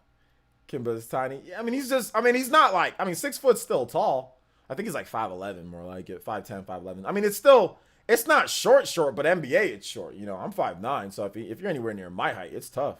But you ain't gonna be as good. Like the problem with height is that like you ain't gonna be in the level of like LeBron James or like the level of like Anthony. You're just too short. You ain't gonna be like, you can't affect the game like that. Like I've never seen a guy that height of Kemba Walker be like the main guy that can win a championship. Like that's like never happened. Like who's done that before? Can anybody think of anybody that's been like the main guy, like the best player in the world, the main dude in the NBA at that height to win a championship? It's never happened. It just does. You're just too short. You can't affect the game enough. You're not tall enough.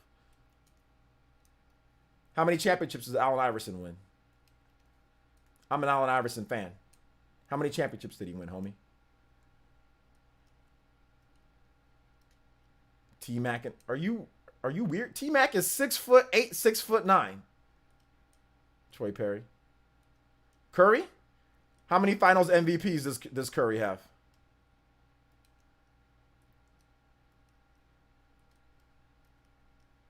And how tall is Curry? Last time I checked Curry's 6'2", 6'3", not 6 foot 5'11". So Curry's about 6'2", 6'3". He's not 5'11".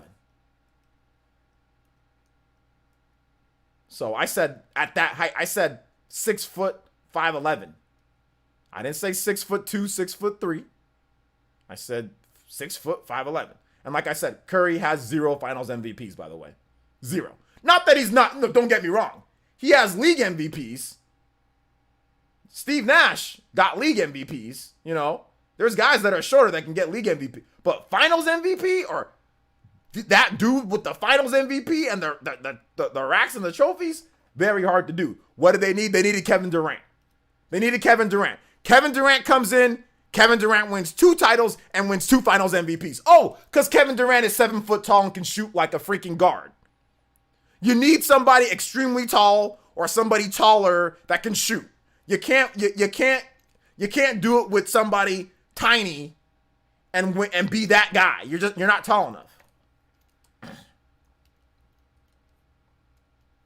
Isaiah Thomas had Hall of Famers around him. That's different. And Isaiah Thomas was 6 foot. He's about 6'1", 6'2". But Isaiah Thomas is different. He had Hall of Famers all around him. He was the guy, but he wasn't that guy. And nobody puts Isaiah Thomas in the same category as LeBron James, or even, I wouldn't even say he's even in the same category as Anthony, Kevin Durant, or even like that. He's great.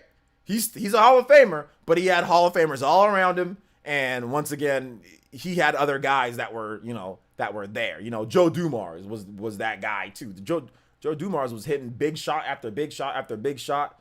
They had Sally. I mean, they had all sorts of guys. They had McHale, not McHale. They had what was that guy? The big white guy that would like clothesline people. They had that guy.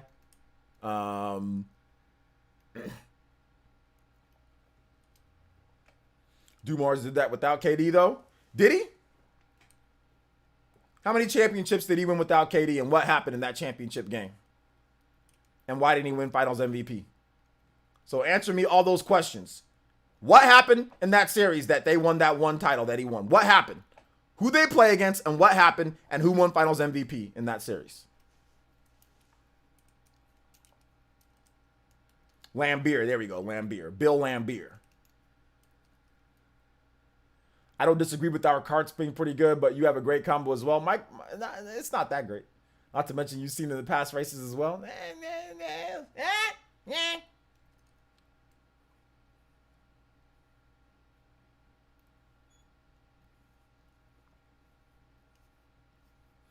He should have won Finals MVP, to be honest. Nah, Iggy won it. You know why? You know why Iggy won it? You know why Iggy won Finals MVP that year? Because he played both ways. Yeah, LeBron James still was scoring, but Iggy was passing the ball. He was facilitating to everybody. And the only reason why they even won that series was because Kevin Love and Kyrie Irving weren't there. If Kevin Love and Kyrie Irving played, they would have won. They would have won. That's why they were crying. Draymond Green. Kevin! Kevin! Oh, Kevin, please come to the Warriors. We just lost to LeBron. I want to win championships. Kevin, please come. This man's on the phone with Kevin Durant 10 seconds after they lose. Ain't even make it out the parking lot. This man, Draymond Green, biggest fraud ever. Draymond Green out here in the parking lot, in the parking lot, calling Kevin Durant. Talk about come to Golden State. Man, get that mess out of here. Yeah, Iggy made clutch shots and played D. Lot of steals, lot of assists, lot of clutch baskets.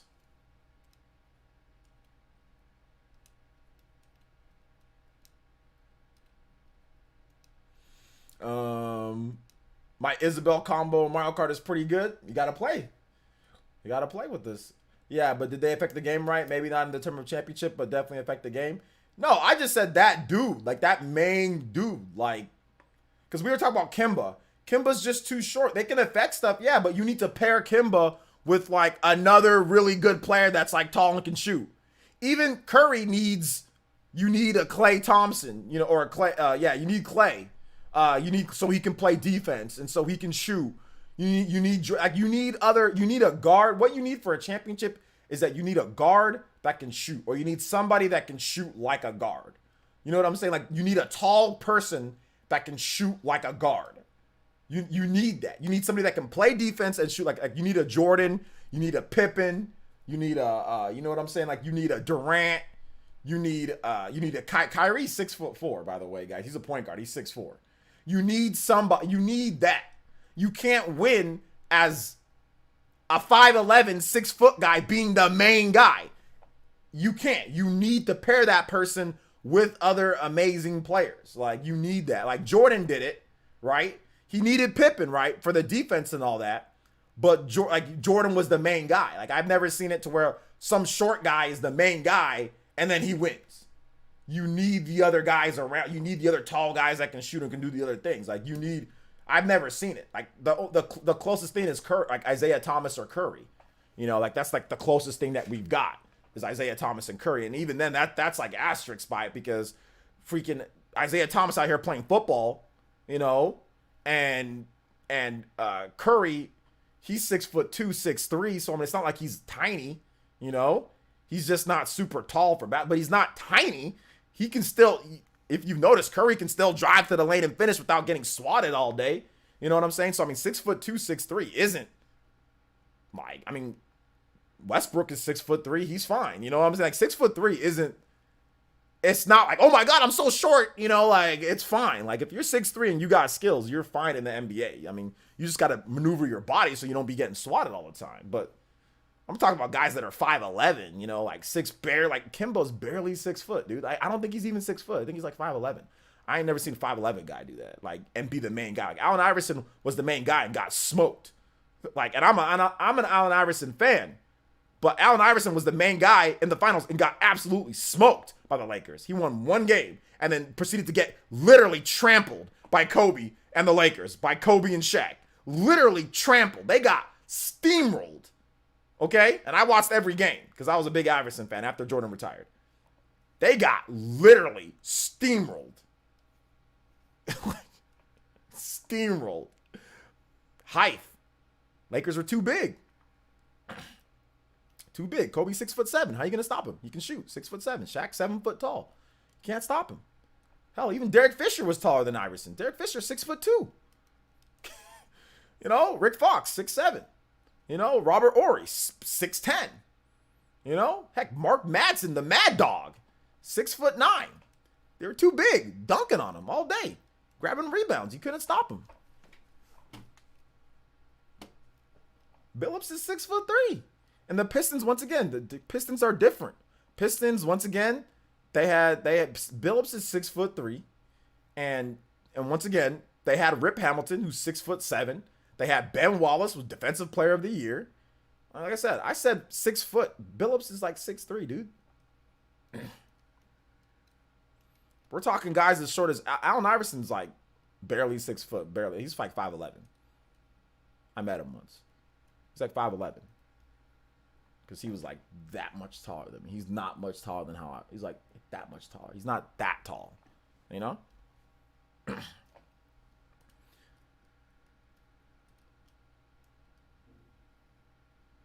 See, I've seen players call out Jordan for not being 6'6" too. No, Jordan's 6'6". No, Jordan's 6'6". Because if you look at him standing next to Charles Barkley about 6'4", 6'5". He's taller than Charles Barkley. So no, he's 6'6". And he's like standing next to Kobe. Kobe's 6'7". He was right next when he stood next to Kobe. He was right about the same. When they were guarding each other in the All-Star game, they're the same height.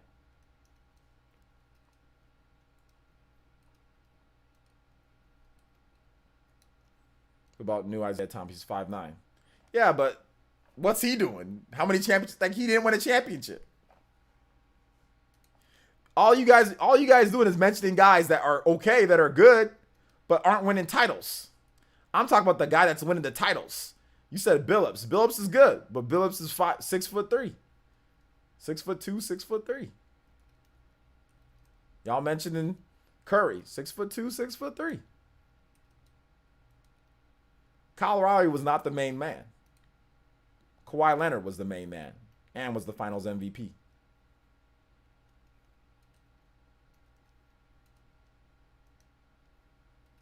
Nah, he's 6'6". Jordan's 6'6".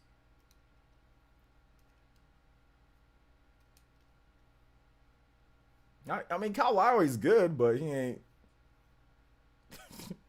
he ain't nowhere near as good as LeBron.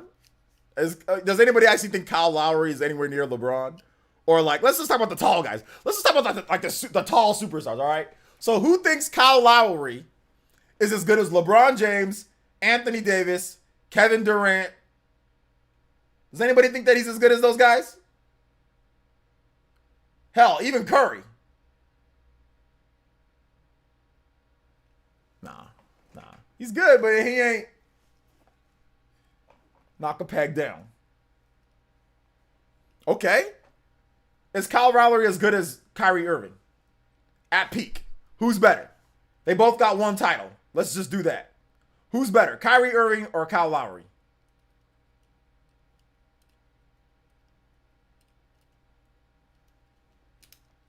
I would say Kyrie Irving's way better than Kyle Lowry. I'd say he's significantly better than Kyle Lowry. Let's use it. So if you were starting a team, TH3, and they're both healthy, who you choosing?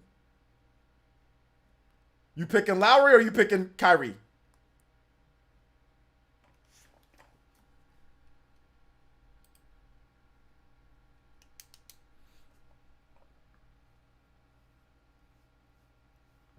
This man said Lowry. Get out of here, bro. That's cap. That's cap. You losing.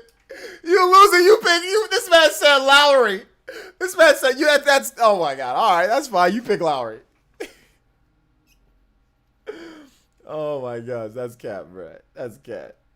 Kyrie is not Team Cancer, bro. You be listening to too many reports in the media.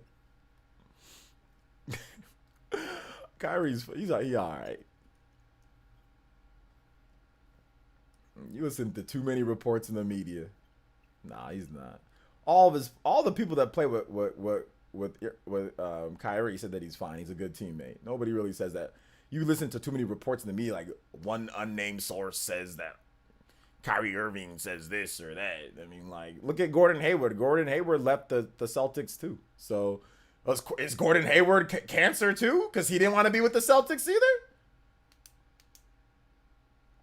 Gordon Hayward said they were gonna offer Gordon more money to be with the Celtics. He said, "No, I'm good." This man went to the Charlotte Hornets to go play with freaking LaMelo Ball.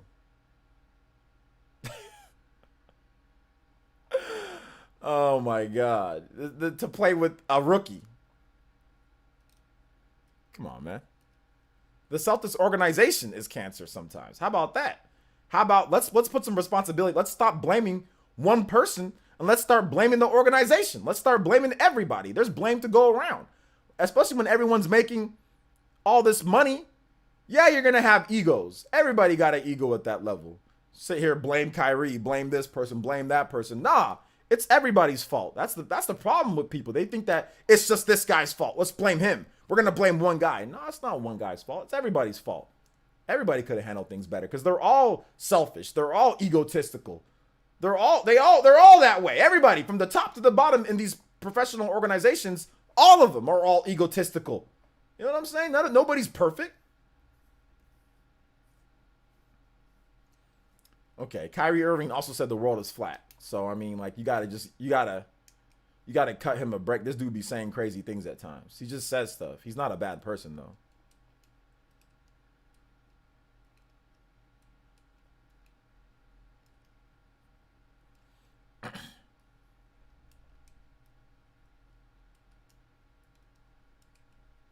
Kyrie just says stuff. You know what I'm saying? Like, he just says a lot of things.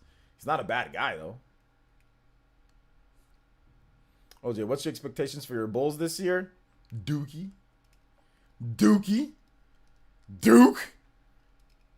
Garbage. Trash. Let's get Kyrie. I'll take Kyrie.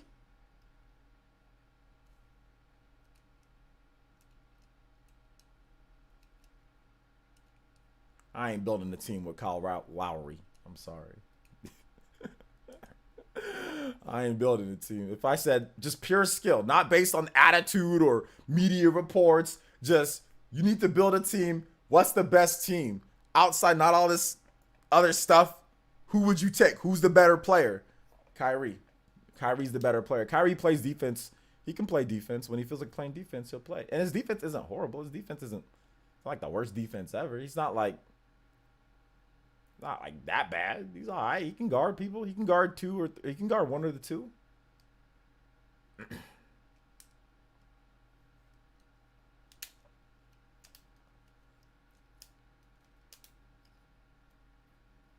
Kemba's a good matchup, but Kyrie got them handles. Kyrie's mad skilled, dude. Kemba's just too short. Basically, it all comes back to down to this, guys. Kemba can't win a championship unless he has somebody else that's actually the main man on the team. Plain and simple. You can't be the main man on the team and win a championship. You will be the secondary person. You will be the other person. At that height, you cannot be the main man and win a championship. It's been proven time and time again. You can't be the main man and win a championship, finals MVP, all that stuff. You know, you can't do it. You've got to be a certain height. That's what it comes down to. You know? That's what it comes down to. Chris Paul used to be the main man before, right? Chris Paul was the main man on back when it was like what, Charlotte, right? Back in the day. He didn't win a championship.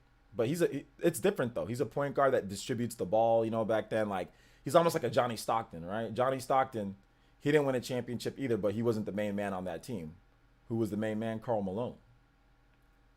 He was the mailman, you know, delivering them dunks. So like you've got to have that. Like if you're a short guy, you've got to be able to distribute, facilitate the ball, or you got to be able to shoot the lights out of the ball. You know what I'm saying? Chris Paul can't shoot the lights out of the ball. He can pass and he can play some defense, but he ain't. You need to pair Chris Paul with like some other good players. You know, better than Johnny Stockton. I don't think Chris Paul's better than Johnny Stockton. That's just my opinion. But I can see why people think that Chris Paul's better than Johnny Stockton. But I don't know, man. Something just told me I think Johnny Stockton's better. Like I think Johnny Stockton's a little bit better. I think I would take Johnny Stockton over Chris Paul. That's just me though. Johnny Stockton though, people underestimate how good Johnny Stockton was, man. Like people cause like a little white guy, short, skinny white guy. But Johnny Stockton, man, he can play. He couldn't jump, but he could move his feet, and he was feisty on defense. He wasn't great on defense, but it wasn't like you were gonna punk Johnny Stockton all night on defense. You know, like he didn't play. That dude looked like he was 40 when he was 20. You know what I'm saying? Like Johnny Stockton never didn't look somewhat old. Johnny Stockton always looked old. Johnny Stockton always looked old. He had no emotion too. When he makes a shot, it was the same emotion. When he misses a shot, same emotion. When he loses, same emotion. When he wins, same emotion. But my man had no feelings whatsoever. He was pretty cold. He just ran into Jordan. That was the only problem. He just ran into Jordan twice.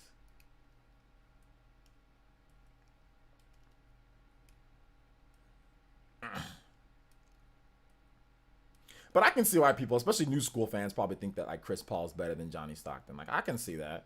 I can see why. But Chris Paul's never played in the championship game. Like he's never played in the finals. Like he's never played in. Chris Paul's never played in the finals. That's not good. That's not good. Karl Malone is not overrated. You tripping, TH3. You didn't watch him play. You were born in like 2000 or whatever. You tripping. This man says Karl Malone's overrated. You tripping.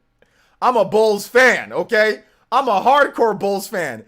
I watched Karl Malone's career, especially those finals. Karl Malone, you tripping.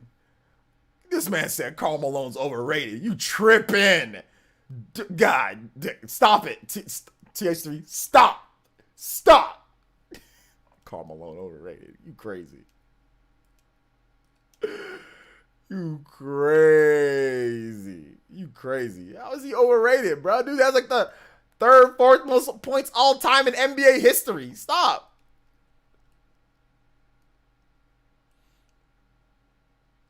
Carl Anthony Towns couldn't score like Karl Malone did. He ain't winning.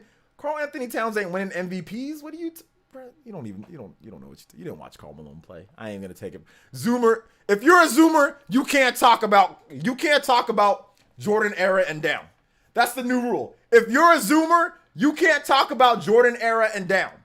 If you're a Zoomer, you can't talk about Jordan era and down because we have this fraud TH3 in here saying that Karl Malone is a Carl Anthony Towns when Carl Anthony Towns can't score like Karl Malone.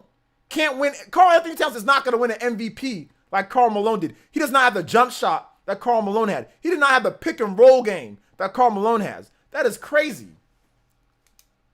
That is crazy. This man said Karl Malone. Tell me one NBA analyst, one NBA personality that has said that Karl Malone is overrated. Give me one person. Who? Who in their right mind that would say that Karl Malone is overrated? Who? That's crazy.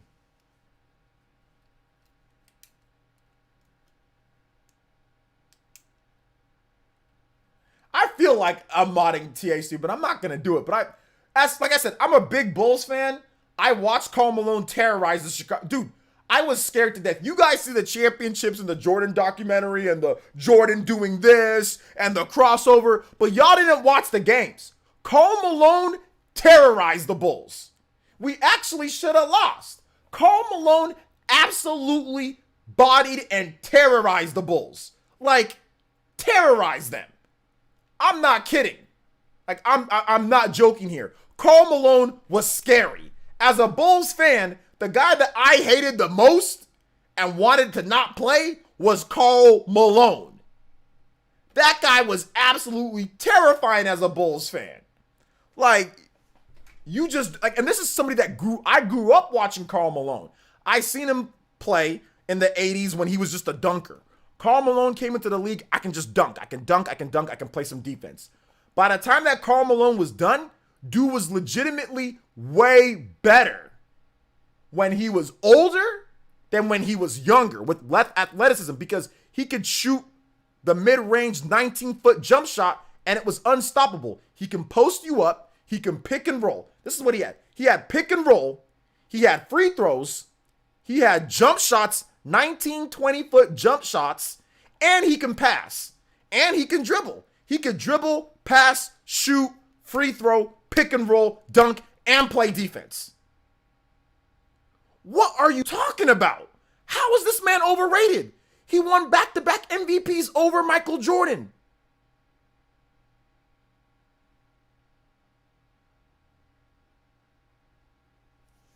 Stop.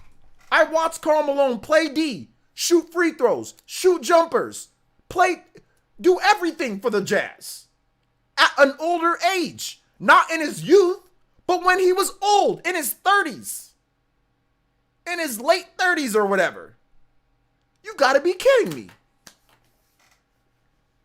What?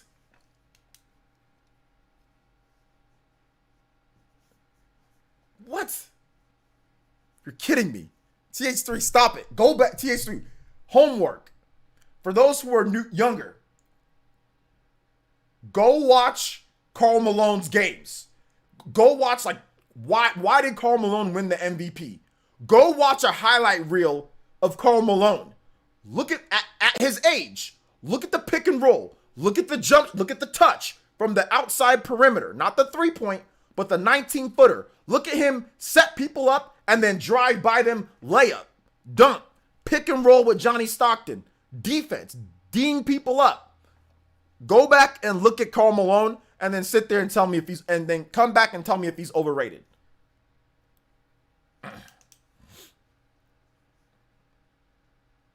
Carmelo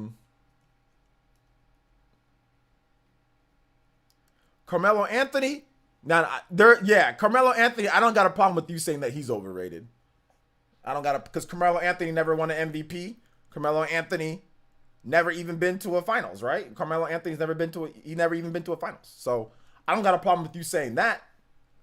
You know, with Carmelo, because he had a few good seasons, like, you know, with the Knicks, and then like a couple with the Denver. Then after that, he was kind of like just done. He just took all his money and went. But like Karl Malone He's not overrated.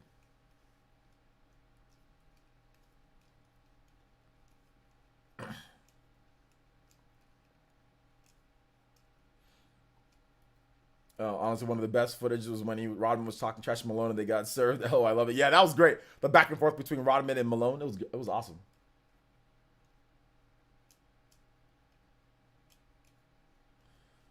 Like, when you talk about like the best players and when you talk about guys that were like overrated and not overrated, if you win back-to-back MVPs, it's impossible for you to be overrated because it's too hard to win an MVP. Winning an NBA MVP is like freaking finding a unicorn.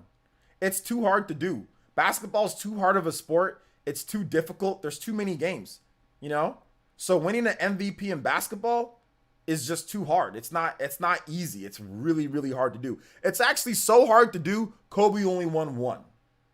As great as Kobe Bryant is, 5 titles, everything, Kobe only won one NBA MVP, which is a travesty. I think he probably should have won more than one, but he only won one. Jordan, for as great as Jordan is, Jordan won, I think, 5. Out of all the years that Jordan played, you see all those 80s, that Jordan documentary, Jordan won 5. You know, that's good. That's amazing. But it's not easy, guys. It's not easy to win MVPs, especially if you played in the Jordan era. It's not easy. There's a lot of good players out there, man. It's hard. It's not easy at all. So the problem that I have is that a dude like Karl Malone in the Jordan era, by the way, and this man wins 2 NBA MVPs, and you trying to say that he's overrated? No. In the Jordan era, against Jordan? No. I can't. That's not true. It's just not true. You know? It's too hard to win an NBA MVP. Heck, even look at LeBron, man. LeBron's got like, what, 4? Yet, arguably, LeBron could have like 6 or 7.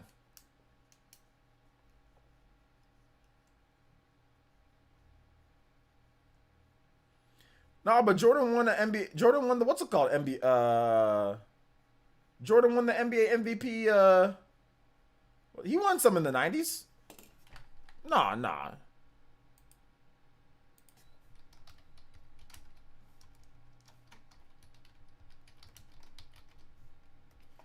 Jordan won MVP. He won the NBA MVP. He won it in 96.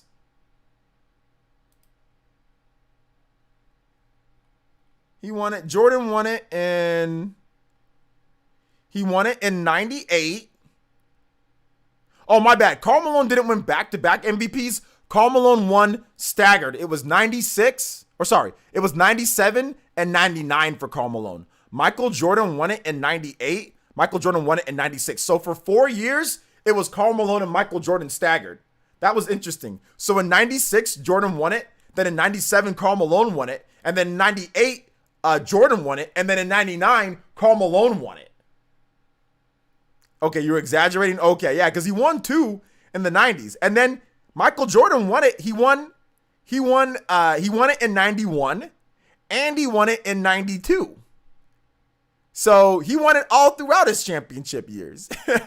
He won it in 98, 96, 92, 91, and 88.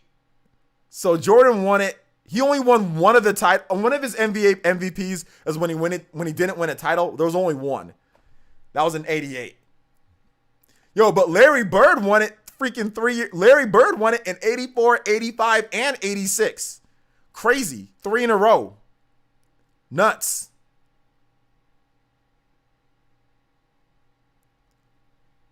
Yo, look at Kareem Abdul-Jabbar.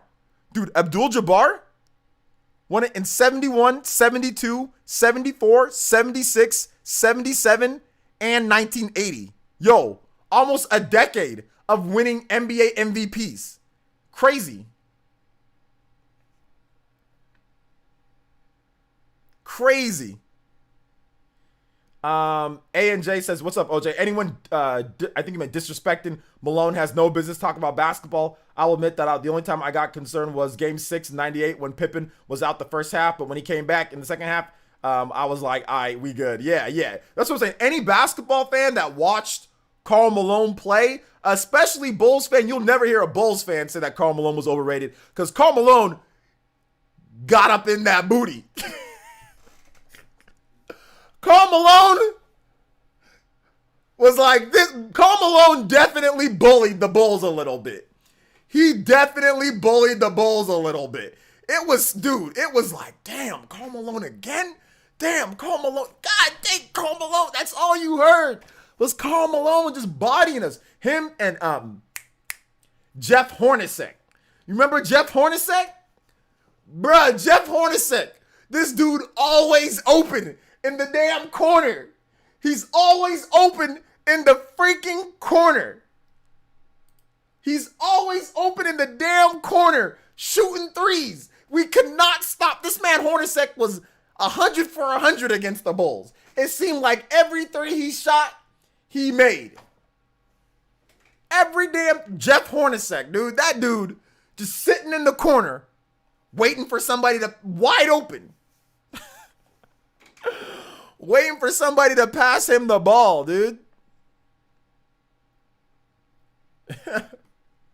Yeah, Hornacek was a beast for sure.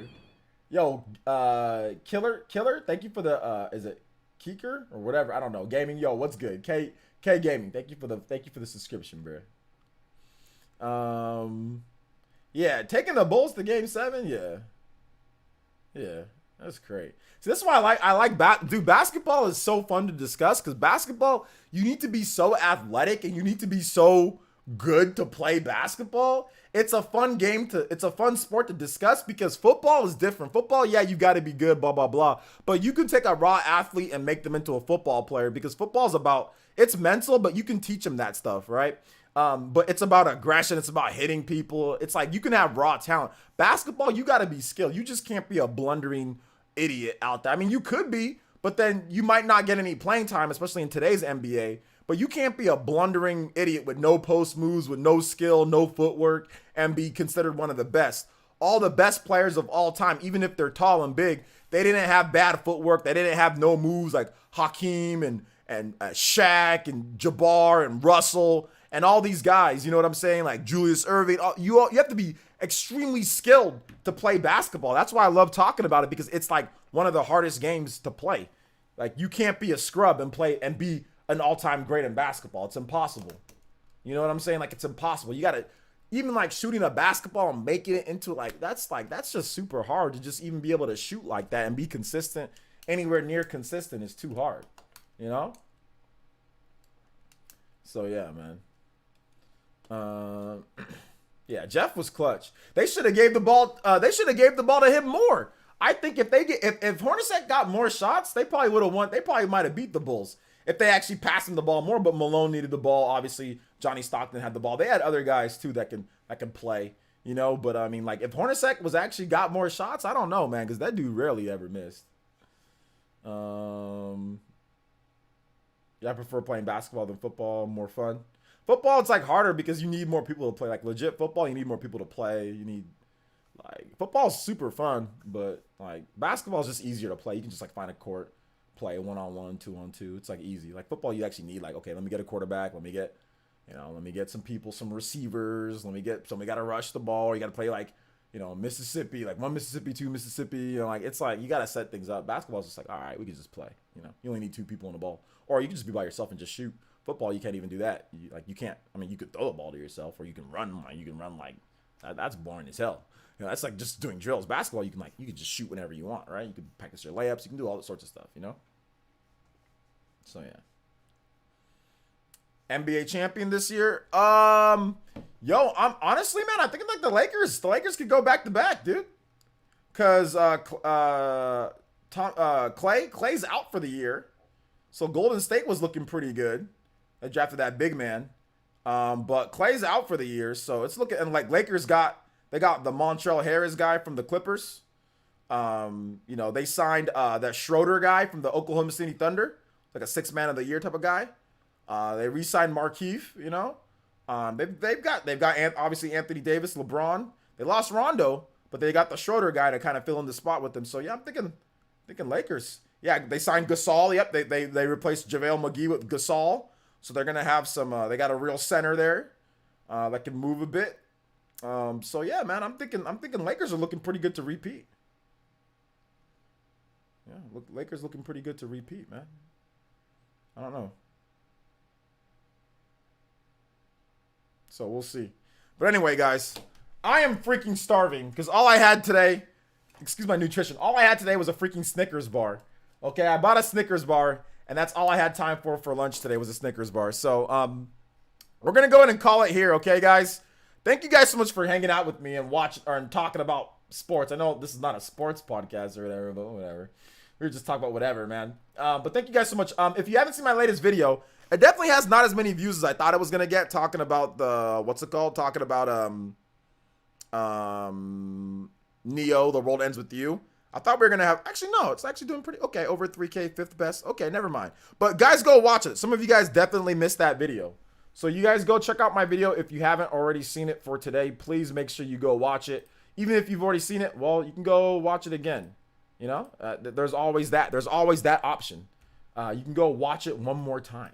One more time for old OJ. All right. So if you guys haven't seen it, make sure you check it out. And also Black Friday eShop sales. So if you want to know some good eShop sales, eShop discounts, stuff going on, it's all there for you guys. All right. Yeah, on the OJX channel, we'll talk about sports more. Like when I refine the OJX channel for next year, we'll talk about sports more, guys. We're gonna talk about sports on the OJX channel like a lot. So I'll be making videos about stuff. I kind of want to get it started before the NFL season ends, so we can talk about NFL before that's done. So look forward to probably December or January before the NFL season ends completely. We'll get the OJX channel. We'll have sports, like we'll just have like clickbait video.